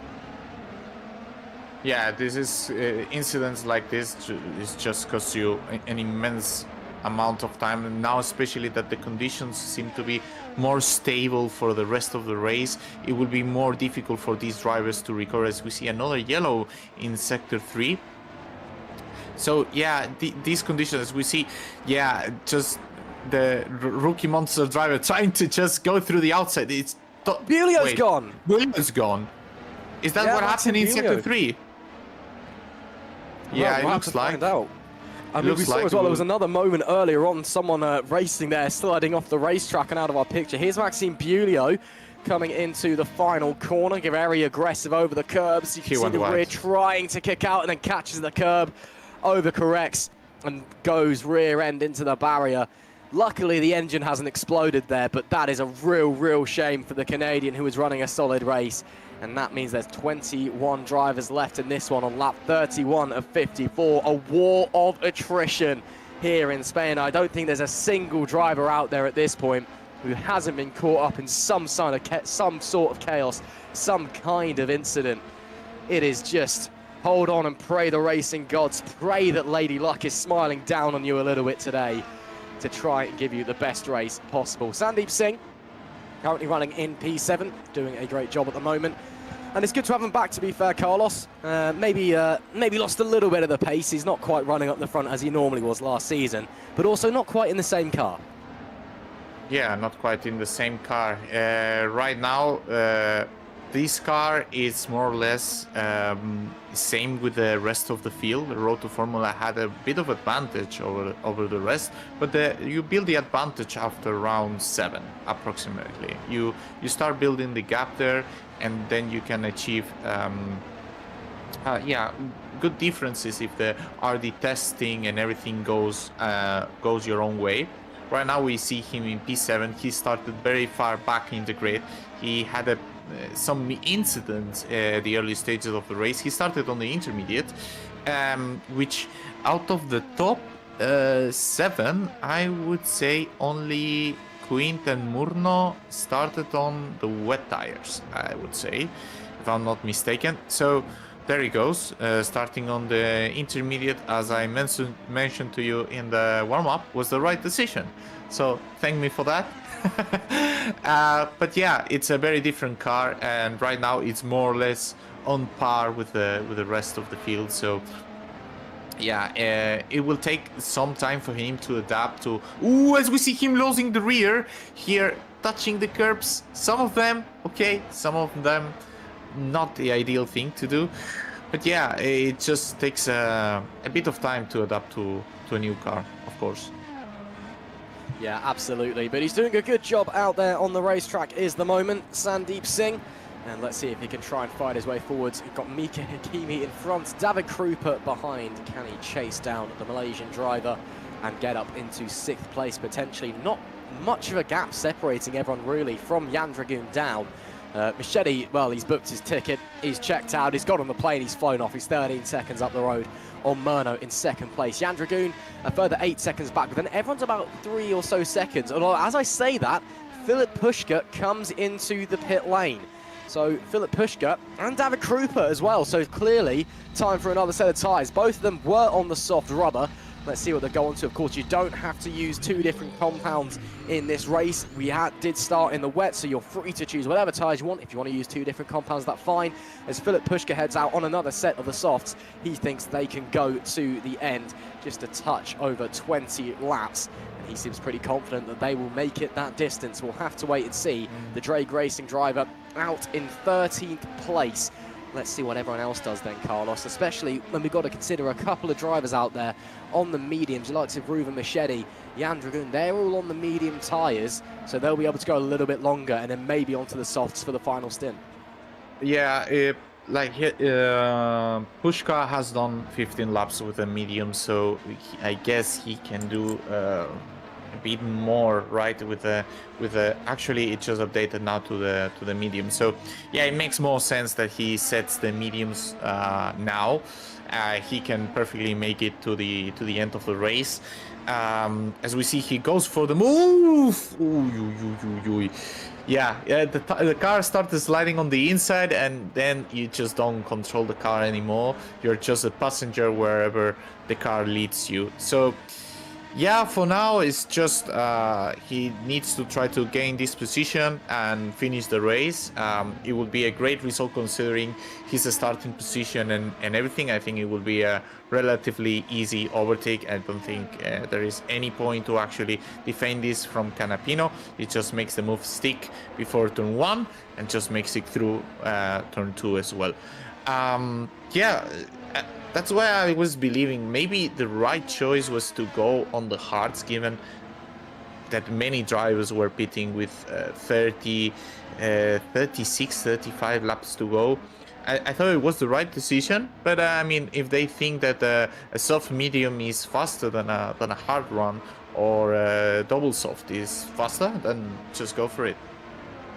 Of course, part of the joy of a wet to dry race, it throws the strategy straight out of the window and you have to make calls on the flies. Lucas Murno, second place on the road, and on the softs comes in.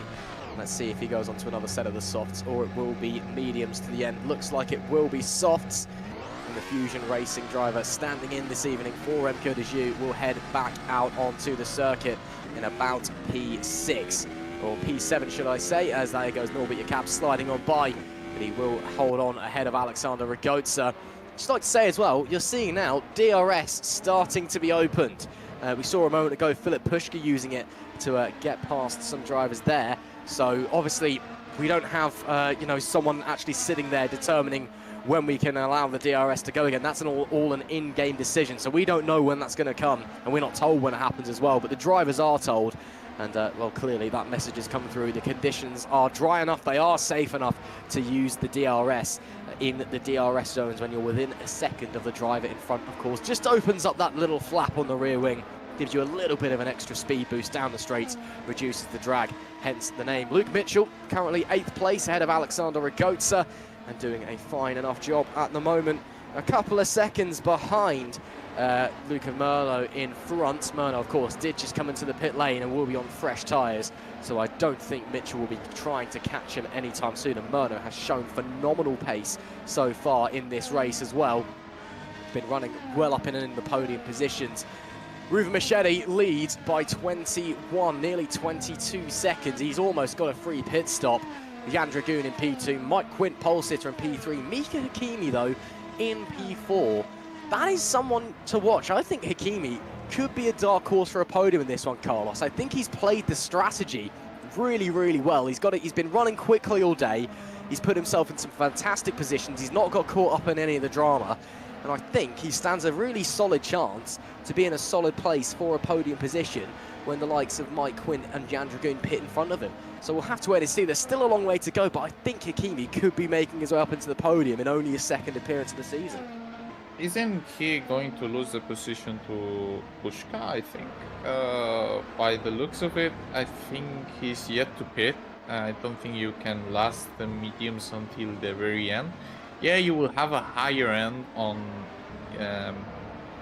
Pushka, but I think it will not be, definitely not an easy task for him. As we see, Lucas Murno also just pitted for new tires. So I think, yeah, I mean, the chance is always there, right?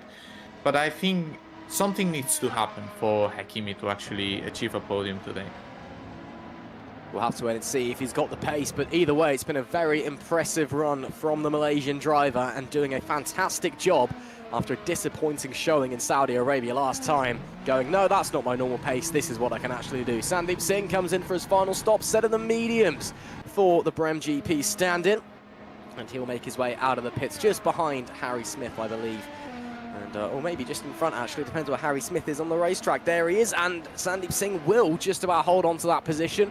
So that serves well for him. And Netrex, another frustrating day in the office for that squad. As Lucchini, another fastest lap of the race, 1:16.436. Wow, that's really, really quick. I don't think that's far off the lap record at all. Yeah, it's about 300ths off the lap record. Suddenly, we are flying along here with the pace. Alex Laho, if he's watching along, maybe feeling a little bit nervous about his lap record getting broken. As I was saying, though, yeah, Netrex, another really frustrating day in the office for that team. Another disconnect for Jose Soriano and Harry Smith. After a disappointing qualifying, they get caught out by the wet weather. They got caught out by the banker runs and started well down the order. Just haven't quite been able to recover. Into the pits comes Norbert Jakob then for True North. That'll be his final stop of the race. Lucas Murno goes back up to 5th place. And look at those front tyres. They are absolutely shot on Jakob's car. As there's a yellow flag out in sector number 3 as we've lost Alexander Ragotza. What has happened to the Gallery 82 driver? Another DNF.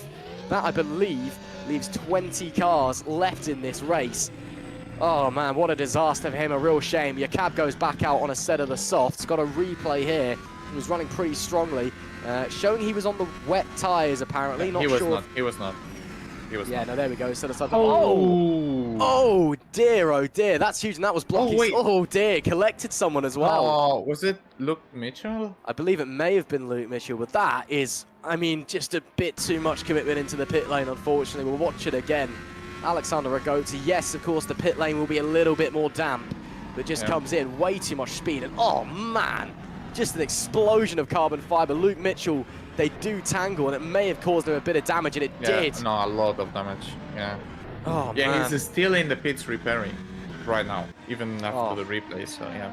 It's not great. As we see Matias Canapino, what happened to the Argentinian driver? Yeah, it just went wide, you cannot go over that curve. Yeah, just like, very similar to what Bulio had before, to Maxim. Yep, another DNF there then for, oh man, losing drivers left, right and centre apparently. And that means there's 19 now left in this race. We've lost 11 over 39 laps. A lot of drivers will be very unhappy. Team bosses, of course, there'll be crash damage to consider. And a very frustrating evening in the office for many, many a Superlights individual out here tonight. That means Harry Smith is up to 9th though. Couple of free positions, so Netrex's day slightly improves.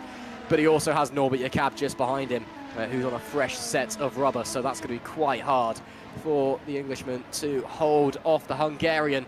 We'll have to wait and see if he can keep him behind. Lap 40 of 54, and we're waiting patiently to see out of the front runners who dives into the pit lane when. Of course, Ruben Machete, he should be coming in, we believe, but he's got a huge advantage.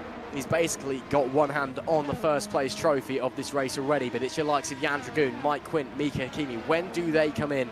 Lucas Murno has already boxed. He's back out there doing a fantastic job and already up into 5th place. And as I say that, in comes Mika Hakimi for KV86 Powerhouse. Puts on a set of the soft tyres and we'll get going once again. That might bring him out in about P6 or P7, I believe, possibly even further back. We'll wait and see. And yet there goes a few of the drivers, so it is going to drop them down into P6. Philip Pushbury blasting past there. And as Harry Smith, does Sandeep Singh go past as well? I believe he is going to try and slide through. No, that's not that's not Sandeep Singh, that is a lap car. So Mika Hakimi holds on to 7th place then. Fresh soft tyres, Future Box still in front of him. Yeah, let's see. Yeah, he needs a quick out lap, but he will have a bit of traffic in front of him. Mirko Lucchini, new lap record, 1:16.321 for a race that started in the wet. Mirko Lucchini has, well, he's driven the wheels off that thing and smashes Alex Laho's lap record by 1/10 of a second. Congratulations to him. Started from the pit lane as well. What a race he's had. Up to 11th place, the Alpha Delta driver. Simply unbelievable start from him. And yeah, just banging in the lap times. That's a fantastic achievement. New lap record there. And Jan Dragoon now comes into the pit lane from 2nd place. That promotes Mike Quint up into 2nd.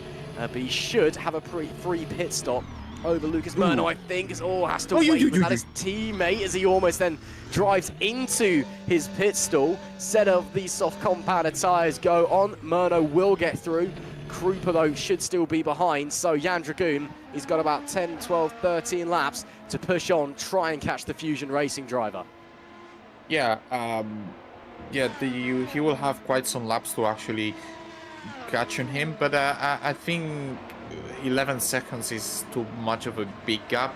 There is something to be mentioned that we didn't mention. As the drivers started on the wet compound, they don't have the need to actually set both sets of tires, but it looks like most of the teams had the same understanding of the situation. They either started on mediums and then they set the softs, or they either started on soft and set the mediums. I would say for a track like this, probably best thing was to do soft into medium, because then you have the opportunity to undercut if you don't have traffic, of course, as we see Ruben Mechede just going out of the pits, and I think he's on the softer compound, if I'm not mistaken. Yes, he is.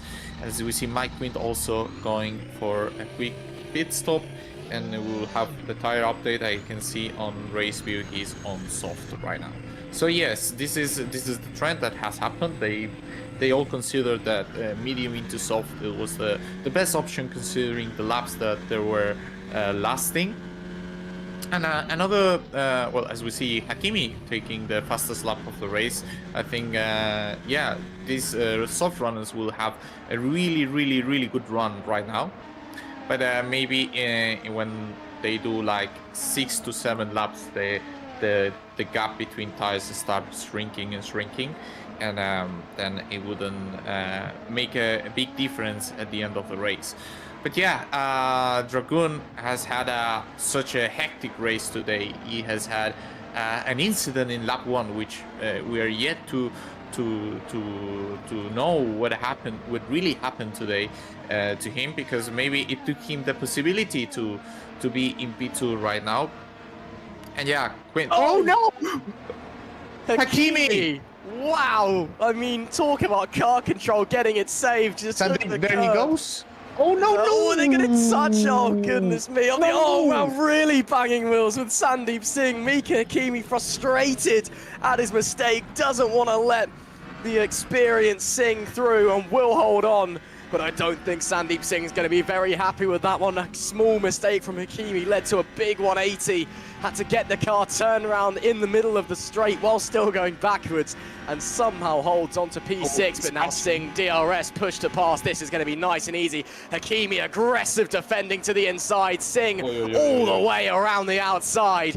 Yeah, no thanks, son. Cuts him off on the exit of the corner as well. That was a little bit of a, yeah, you're going to bang wheels with me, then I'm going to race you aggressively. Nice move there from Sandeep Singh to get up into 6th place. He'll try and drive off ahead of the man who, to be fair, now does have the lap record round here. Alex Laho was piping up in the live stream chat saying, oh yeah, you know, the cars this year, they're a second faster. There is a 15.9 from Jan Dragoon, so not anymore. I was about to mention that he's known for having fastest laps in big events, but I don't think, well, right now, the fastest lap is not from him, and it looks like... 15.8. Fidok has a 15.5. They're just cutting away the lap times, basically. What I was saying a moment ago, Alex Laho's, Hakimi gets all sorts of out of shape on the loud pedal again. He's getting a bit greedy, getting a bit frustrated. Mika, just take a step back, breathe, relax, focus again, and push onwards. What I was saying though, Alex Laho was like, oh yeah, well, you know, the cars are a second lap quicker this year. That's why my lap record's gone. I say cope and get good. Not my problem, mate. So fastest laps being battered away left, right and centre on lap 44 of 54. Ruben Machete leads by 12.5 seconds ahead of Lucas Merlo, Jan Dragoon in P3. Lucas Merlo, right? I just want to say, the Brazilian, this is only his 5th entry into a GPVWC event. And both of these all 4 of his other entries have come in the last 2 rounds in FS1 and FS2, and he's run an incredible race here. He picked up a couple of points in FS2, a couple of points in FS1. He's jumped into SL2 as the emergency reserve. He's not even the full-time reserve, he's the emergency reserve for Fusion Racing, which means we really desperately need someone to get in the car. Please drive for us. And he's in 2nd. Unbelievable race from the Brazilian, it must be said. And if he keeps it out of trouble over the last 10 laps, if he keeps hitting his marks, he could very well stay there or at least stay on the podium as well. It's been a fantastic performance, Carlos. Yeah, it's a fantastic performance so far from Lucas. He has the talent to be in these positions. The team is backing him up, and the only thing you can guess is what are his next steps here in GPVWC. What is he planning to do? What is he looking for? So yeah, that is a really good result from him for today. But we want to see more from him, don't we? Oh, we absolutely do. Just a bit of info being passed our way as well. Mika Hakimi doesn't have any push to pass on his car today. There was an issue with binding his wheel with the buttons, so he doesn't have a push to pass button on his wheel rim on his rig. So for him to be breaking lap records a little bit earlier on before it was snatched away from, that's quite impressive. And for him to be up into P7 and still fighting with Sandeep Singh, who does have push to pass, that is phenomenal from him. So yeah, great performance so far as well from Mika Hakimi. We've seen a few drivers out there just pulling out stellar races as others have fallen and spun and made mistakes. And yes, Hakimi hasn't had the cleanest race by any means, but it has been very, very impressive nonetheless. And he is still right on the tail of Sandeep Singh, an experienced race winner, twice runner-up here in Superlights. He knows how it works in this series, and Mika Hakimi is throwing everything at him and is still keeping him honest, still keeping him in check as well. He will get the DRS down the main straight, and he is very, very close. So let's see if he can think about a move down into turn one. Singh covers the inside. Hakimi goes further, thinks about it, backs out last minute. Just trying to fill the mirrors, maybe trying to force Singh into an error down into turn one. Send him on straight on. That's the easiest overtake you are ever going to make. But for now, Mika Hakimi will have to hold on for P7. Maybe needs to be a little bit worried though, because while these two are fighting, Carlos, Norbert Yakab in P8 is catching them on fresh rubber, and we know how quick he is. Yes, we know how fast Norbert is, and of course Hakimi now has a tire advantage. He even pitted later than Sandeep so far, so it is pretty normal that now if he wants to finish ahead of Sandeep, the opportunity is right here, right now, because later it will start to be more difficult. I was checking their top speeds, and Sandeep is one of the fastest cars for today. So yeah, Hakimi will need to apply a lot of push to pass to try to get the position from Sandeep, and that's why we saw Sandeep closing him down very rapidly in the straight. I think he is very close, and I think he will achieve it right now. So let's see if Hakimi can actually go for it, as we see Sandeep Singh using a lot of push to pass as well. So this is not gonna be easy at all for the KV86 powerhouse driver, as we see he's fighting a lot with the car. He's fighting. Maybe you need to try it in a different spot, but the issue of Barcelona is this: there is really one true overtaking spot overtake.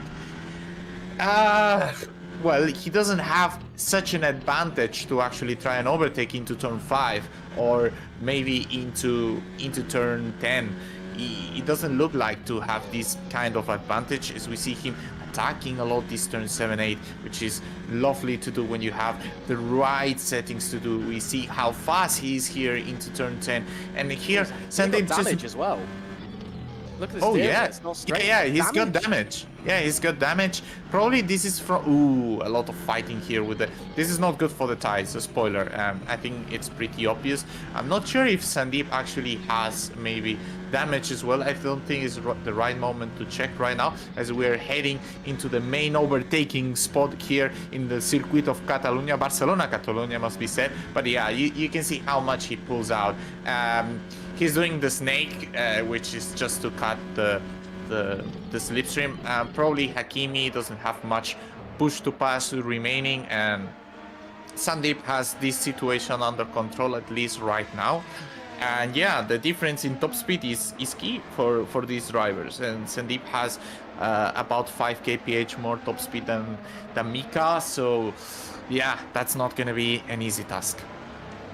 Well, if he's got damage, that might explain why he's trying to fight the car so hard, because he's just pushing the living daylights out of it to try and keep check with Sandeep Singh.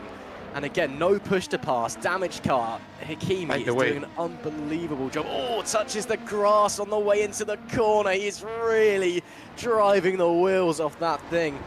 Of course, as I said earlier, not the cleanest race for Hakimi. Got caught up in a few incidents, saw that spin earlier on as well. And he's doing an unbelievable job, it must be said. We've got about 5 laps left in this race. Ruven Machedi, pending a disaster, has basically sorted this one out. Murno and Dragoon fighting over the last 2 podium places. Word on the Autos, we do swap over to them. Dragoon right on the tail of the Brazilian Lucas Murno. Mike Quint not too far behind, but I don't think he's quite lapping in the right pace range to catch them, especially with the time we have left, unless they really start to fight hard. Bit of lap traffic in front of Murno, so that could hold them up, but if he catches them in the right spot, might give him some DRS, give him a little bit of breathing room back to the Czech driver behind. But I think it's safe to say, Carlos, Ruven Machedi, again, pending something going horribly wrong, he's got this race in the bag. Yeah, he's got this race in the back. Let's hope for no disconnections, because that's the only thing we don't want here, other than neither pit incidents, right?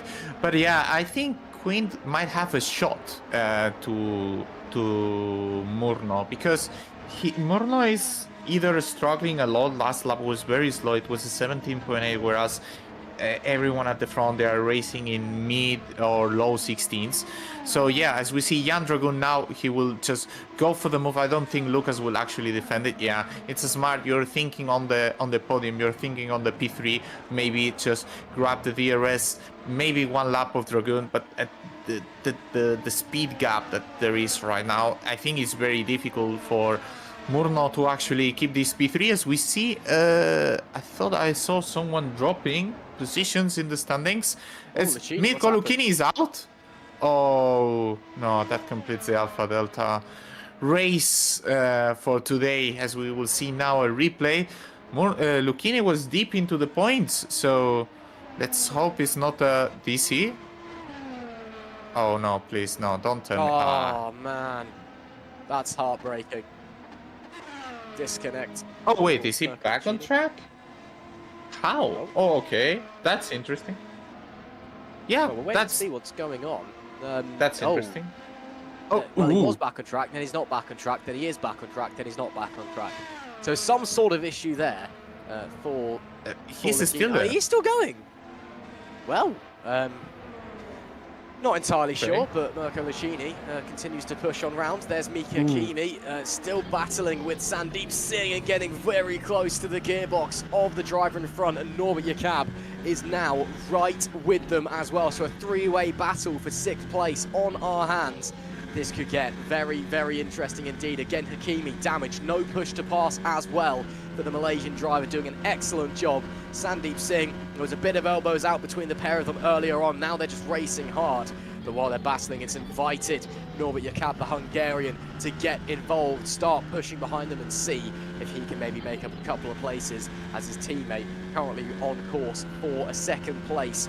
So a bit of reversed fortunes there for the True North guys this evening. Unfortunately, we've seen them work so well together all season.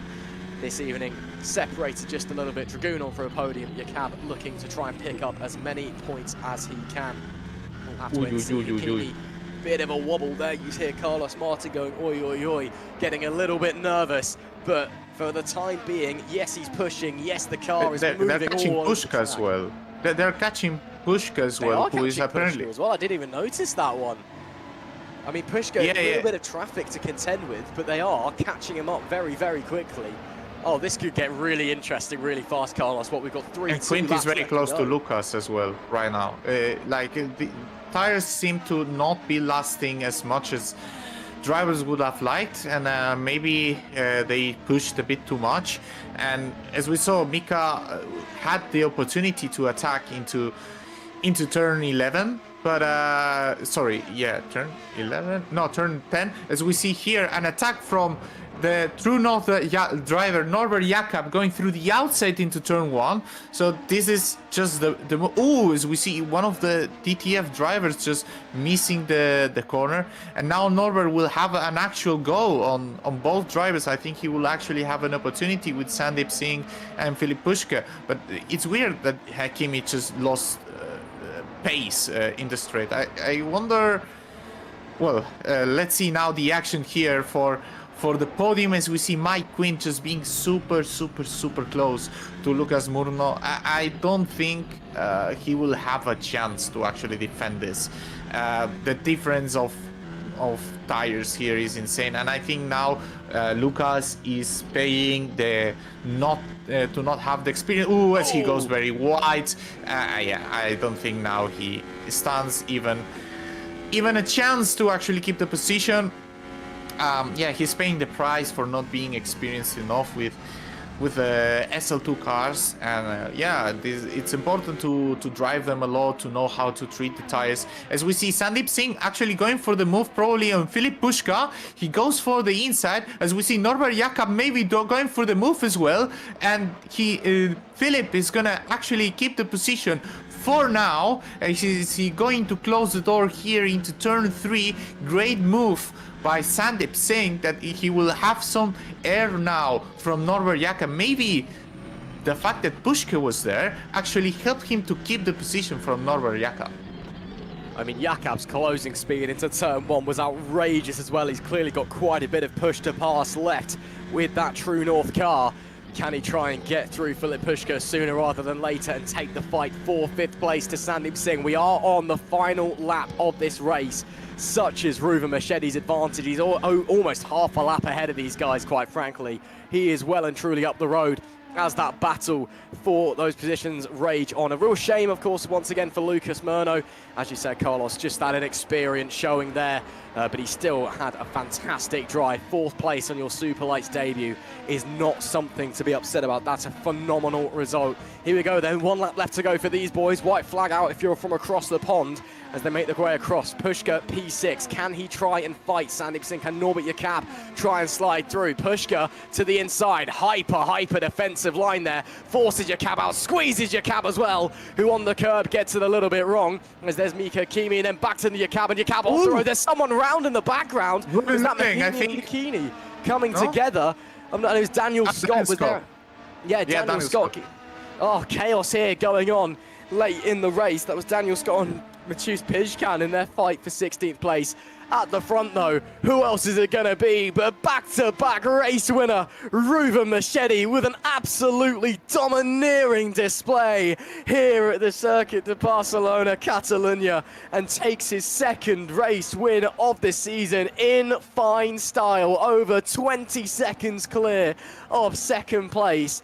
What a performance from the German, and should shoot him right up into the championship fight as well. Jan Dragoon will come home 2nd, with pole sitter Mike Quinn a superb 3rd place. Lucas Murno and looks to be 4th, but is there going to be any changes here in this 5th, 6th, 7th place battle? We got Singh ahead of Puška, ahead of Jakob. Jakob, I think he's dropped off a little bit too little, too late. It will be Singh from Puška, from Jakob. P5, P6, P7. Mika Hakimi looks like he's going to hold on for P8 as well. Fantastic result from him with that damaged car and no push to pass as well. But the story of today, who else is it going to be? Ruven Machedy putting on a performance and letting us know he is the man to beat at this stage of the season. Robin Merling looks to the inside of Harry Smith. Late changes there for 11th place. Not quite. As Harry Smith lets him through. He's out of fuel. No fuel. Yeah, I don't think he has fuel. Yeah, he's run out. He's coasting home. I mean, the Speedo's stuck on a 263, but of course, when you run out of fuel, the car just goes black. So, yeah, Harry Smith running out of fuel and costing him in positions right at the death, but still cross the line. That's what matters, of course. Luckily, we don't have to, have X amount of fuel left in the tank to do checks after the race. It's sim racing. You can't really put anything illegal in the fuel tank. Ruven Machedy dominates and takes a fantastic race win. 2nd of the season and 2nd in a row, with Jan Dragoon in P2 and pole sitter Mike Quinn holding on for a brilliant podium there. Lucas Murno, his 1st ever SL2 appearance, and a fantastic P4 and running in the podium places for much of this race. Sandeep Singh on his return to Superlights gets home in 5th, with Filip Puška in P6 and Norbert Jakob in P7. Mika Hakimi, hats off to him as well. A brilliant drive with a broken car and no push to pass. Fantastic P8 from him, with Mirko Licini up to 9th place in the Alfa Delta car after it looked like he DNF'd very briefly, and David Krupa rounding out our top 10. Further down the pack, Robin Merling was 11th with Harry Smith, running out of fuel at the line and ultimately finishing in P12. David Feidock, after starting on the wrong tyres and getting caught in incidents, he was in P13 with Luke Mitchell 14th. Ukrainian driver Dominik Koroshavin, he brought it home in 15th with Maciej Pishkan in 16th. Daniel Scott in 17th, Michelle Galka 18th, Jan Sikora 19th, and then we've got a whole host of DNS. Matthias Canapino is the first one there. He got furthest through the race, and then just look at this, a graveyard of virtual race cars. We lost Alexander Agotza, Maxime Bulio, Jose Soriano, Federico Russo, Owen Kvil-Haugsvig, Cass Rietveld, Patrick Magnussen, Joseph Herlock, Chris Gitzoff, and Scott Mitchell-Mom. 11 DNS. A war of attrition here in Spain in this wet to dry, chaotic race. But Carlos, man oh man, a fantastic race, it must be said. One of the highest spectacle. Quickly, before we get into interviews, who would you say your driver of the day is? I mean, of course, Mesheda was the driver of the day. He won by 20-ish seconds, so you cannot say anyone else when you win by such a big margin. Of course, there is a big influence by the strategy and by the tire selection he had. Like, he had the right choice, and yeah, the others were forced to pit to compensate for it. So yeah, it was easily the driver of the day. There were some very honorable mentions, like Quint as well, starting from pole and doing a great job to bounce back from the not as good results as he used to take from FS1. And of course, Lucas Murno starting his GPVWC career in such a strong fashion, it is worth mentioning. Absolutely. Let's grab our race winner in for a quick interview after his second win in a row. What a fantastic performance from him. Ruven Machete, if you can hear us, what a dominating drive. Your second win in a row as well. You must feel on top of the world. Yeah. Especially after practice today, I thought it was going to be a nightmare. I was struggling a lot. But the rain really helped me. I was feeling so comfortable in the rain. And yeah, executed perfectly. I think I was the only one who was really able to use the intermediates in the first stages of the race, and then it got luckily dry. And yeah, then by the point it was Inter whoever, I just found performance in the tire, and then it was just a domination. Well, there was a bit of chaos everywhere out on the racetrack, to say the least. It seemed like everybody got caught in an incident at some point, and you managed to just kind of rise to the top through all of that. You know, how difficult was it out there, especially at the start in the tricky conditions? It just looked like everyone was firing it off everywhere. Yeah, in the beginning it was so difficult to keep it on track. I nearly spun out of the final corner, and that cost me P3 at the time, but yeah. In the end, I am very happy with the result. I am a bit happy that Joseph got destroyed by Patrick Magnussen a bit because he thinks it's iRacing. And yeah.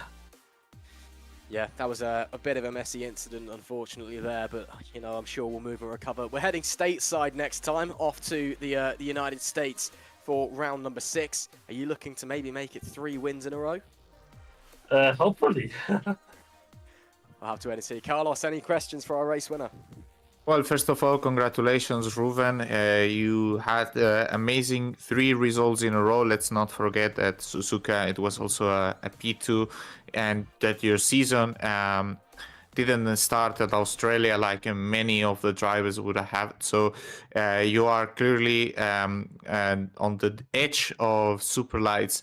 And I would like to ask you, what is the key to keep this performance from optimal right now? Because it's not only you, your teammates are also really strong. So what is the key now, and what do you need to guys keep in the upcoming races? We just need to keep working as well as we do now. For Barcelona, we didn't have much practice, but we had a good setup. And yeah, it's going to be about also upgrades, to have consistent upgrades. This is going to be a big problem later in the season to keep, because will fall behind as we can't upgrade as much as we want to. But yeah, I think if we continue on this form to like the mid-season summer break, I think we have pretty good chances to win both titles. Wow. Bold words there from our race winner, Ruven Machete, staking his claim. Ruven, congratulations today. Great drive. Yeah, thank you very much, and enjoy the rest of the interviews. We'll try our best. That was our race winner, Ruven Machete. Next, I want to drag in a man who wasn't racing tonight, but might have some views on everything that unfolded. Remco, did you? Team boss over at Optiminal. You must be pretty happy with that one. I mean, the first thing I want to say is obviously you're team boss of Optiminal, but you also drive for Fusion Racing. You weren't able to drive tonight, and the guy who's jumped in your cars just nearly stuck it on the podium. So from a driving perspective, are you a little bit worried about that? I'm not worried, actually, no. I haven't announced it officially, but he's going to be replacing me for the rest of the season. Well, there we go. First to get that breaking news. So thanks to Leo. Sorry to hear that you've lost your seat at Fusion, but you know, you did a great job, I suppose. Let's talk more about Optiminal's evening, though. Obviously, great stuff from Ruven Machete. Joseph Herlock, a little bit more disappointing there. It was just a chaotic race, and I think he just got caught up in that. Yeah, exactly. I was watching Joseph at the start, and yeah, he just got like pinballed around pretty much, and then at the pit stop he got murdered. I don't know what Patrick was thinking there, but obviously Joe's entry to the pits was a bit weird. He was standing in an angle, but yeah, he just got ran into from the back, which was really unfortunate. Still though, the team's strong form continues. That's 2 wins now in a row. And although Joseph, of course, a DNF, a podium, that 1-2 last time out in Saudi Arabia. So you're clearly the team to beat at the moment. You're running really, really strong. Is there anything you can attribute that to, or is everything just clicking for you as a team right now? I think we can attribute that to Ruven. He's I mean, it's no surprise that he's doing so well. I think, as he showed in the opening race in Super League, he got P5, I believe. So yeah, he's pretty much a top runner in this series, and arguably he should be in Super League. But yeah, I'm really happy to have him, and it showed again today. It absolutely did. Carlos, any questions for Remco? Well, first of all, congrats, Remco. I'm very happy for you because you are an amazing persona within the GPVWC community. You make so much effort and you care about sim racing. You care about a professional and good environment. So if someone has to win, I'm very happy it has to be Optiminal and Remco. So that's the first thing. And the second thing I would say, more technical question. How do you think it will pan out the development? Because the things will start to slow down fairly sooner than later. And we have seen that, for example, I have the name True North. Yeah, True North and KV86. They brought upgrades here, and they invested fully on reducing the mass and very highly on the underflow. Do you think that that is the way to spend all the resources in only 2 areas, or you think it's better to spread out like Optiminal has done so far? Oh, well, thank you very much, first of all. I don't know yet. We've got upgrades coming for Indianapolis, but after that, the money might be running a bit dry because we're a new entry in Super League, so we obviously get a smaller budget. Money issues, you think? I think so. Oh, okay. That's a surprise, I would say. I thought you were going to be more limited on the RD points, though. Yeah, we'll see. I mean, take this with a grain of salt. So this is my first year doing this kind of management stuff, so I'm not really sure about money or points limits. But either way, yeah, I think it's gonna slow down in the second half of the season compared to the more established teams. But we'll see. For now, the pace is not an issue clearly, and yeah, we'll find out, I guess. Yeah, We will. that's interesting. Yeah, we absolutely will indeed. Thank you very much, Remco, for joining us. Shame to hear that you won't be racing for the rest of the season, but for the team today, another fantastic result. Thank you. All right, thank you guys. That was Remco de G, former driver over at Fusion and team boss at Optimal as well. There was one person that I wanted to speak to who's now left. Alex Laho was waiting for an interview. Alex, if you're still listening, I was going to speak to you, but I wanted to grab Sandeep Singh in first because he was in the race and you weren't. There we go, he has just joined back. So we'll speak to Sandeep first, Alex, and then we'll grab you in. But let's drag Sandeep Singh into the commentary box. Sandeep, great to have you back in Superlights and a pretty solid performance out there on your return. You must be pretty happy with that. Nah. No? Nah. I mean, obviously it wasn't a race win, but surely that was some positives to take. First time driving the car. It's not bad. It's not as good as last year's one, but it's still pretty fun. Yeah. You say that because you didn't win. Come on. Hey, your setup sucked. No. My setup was way better. It wasn't though, was it? It was. Not to the data we had. Especially at the rain. You can have your debrief after the interview, boys. Come on, let's just keep The only on. the only debrief is that I got crashed today by a truck, and that's the only debrief that needs to be said. Yeah. Oh, I won't ask. But yeah, no, it was as I was okay. saying, yeah. I mean, you ran a pretty solid race. It was pretty chaotic there at the start, but you managed to get through okay, and kind of did your own thing. So, well done. Good to have you back. Are we expecting you for any more of the season, or is this kind of a one and done deal? If people want me for Spa, I will win that race. Ooh, fighting talk. I mean, you want to Spa. What do you mean? Strategy, so. No. I mean, interesting. Like, at this rate, wouldn't you rather actually race fully in Superlights? It's a tricky question because I'm leading FS2 at the moment, so I mean, I wouldn't mind doing a couple more races in Lights this year, just that rounds I can pick. I like to do Spa. I'm just thinking what else. Well, I don't know what else is on the calendar. Actually, I should know myself. Let me have a little look. Abu Dhabi, I would like to see Abu Dhabi as well. That would be a fun race, and that's about it really. Just them two. If someone wants to give me a seat for Spa and Abu Dhabi, that'd be great. Well, yeah. If any team bosses are listening along, Sandeep. I do cost a little bit of money though, so. Well, yeah, you might have to fork out a couple of grand for him, but he's an alright peddler, and again, he thinks he can win in Spa, so we'll wait and see. But yeah, no, it's been. Apparently, I cost 1.7 million for this race. Wow, that's quite a lot. That is quite a lot. Yeah, I mean, so. you're an expensive man. You've got the experience. You can certainly. I know one team that has enough money to afford your services. Is it? Oh, a good one. Yeah, a good one. Yeah. Let's just should send a little DM to them. Yeah. I will send a DM to them if you want. Yeah, fair enough. But just as a favor, eh?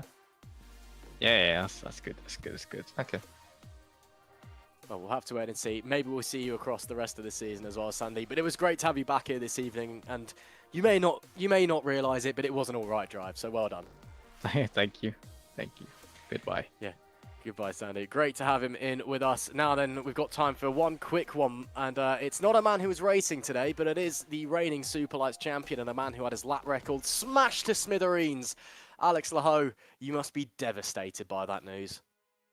Yeah, I'm absolutely done and dusted with. All of my mental state is now gone, and I will sleep crying tonight. So it's is it retirement from GPVWC? You're never racing again, Yep. Sort of deal. Yeah, I will in fact not participate in Barcelona in 2 days. Well, that's a real shame. Yeah, if anyone's listening and wants Alex's seat, get in touch with Sandeep, I guess. Hey! Whoa! Hold on a minute. I'm not saying anything. Yeah, quickly though, because we are a bit tight on time. What can we expect to see from you on Thursday? Anything exciting? You feel like you've got some pace on board? Nah, I got No, no base, he but I doesn't. got aura. No, I kicked him out for saying He's that. just left on his own accord. No, Oh. I kicked him out and Oh, I okay. disconnected him because he deserves it for saying that. That's fair enough. See, we're all really good friends here in GPVWC, really. That's it for our interviews then. Thank you very much for joining us. And man, oh man, Carlos Martin, what a race tonight. Yeah, it was exciting. It was an amazing one, and we can only hope for more like these ones. Yeah, absolutely. Well, that's it then for us for 2 weeks. We'll head stateside and heading to America for round number 6 as we head to the Indianapolis Road Course. Should be quite interesting. Haven't been there in a while. Of course, same time, same place in 2 weeks' time on Thursday, of course, on the 8th of May. You'll see Carlos, you'll see Alex, you'll see the Super League guys heading out there, duking it out, the best of the very best here in Spain. From us, though, I think me and Carlos probably have the same idea, and we've got to go and watch what's going on at the San Siro. It's getting exciting in the Champions League. I'm not going to spoil the score this time, Carlos, but it is looking exciting. Thank you very much for joining us once again. From myself, from Carlos, from Fabian Jungbluth on the cameras as well. We'll catch you in 2 weeks. See ya!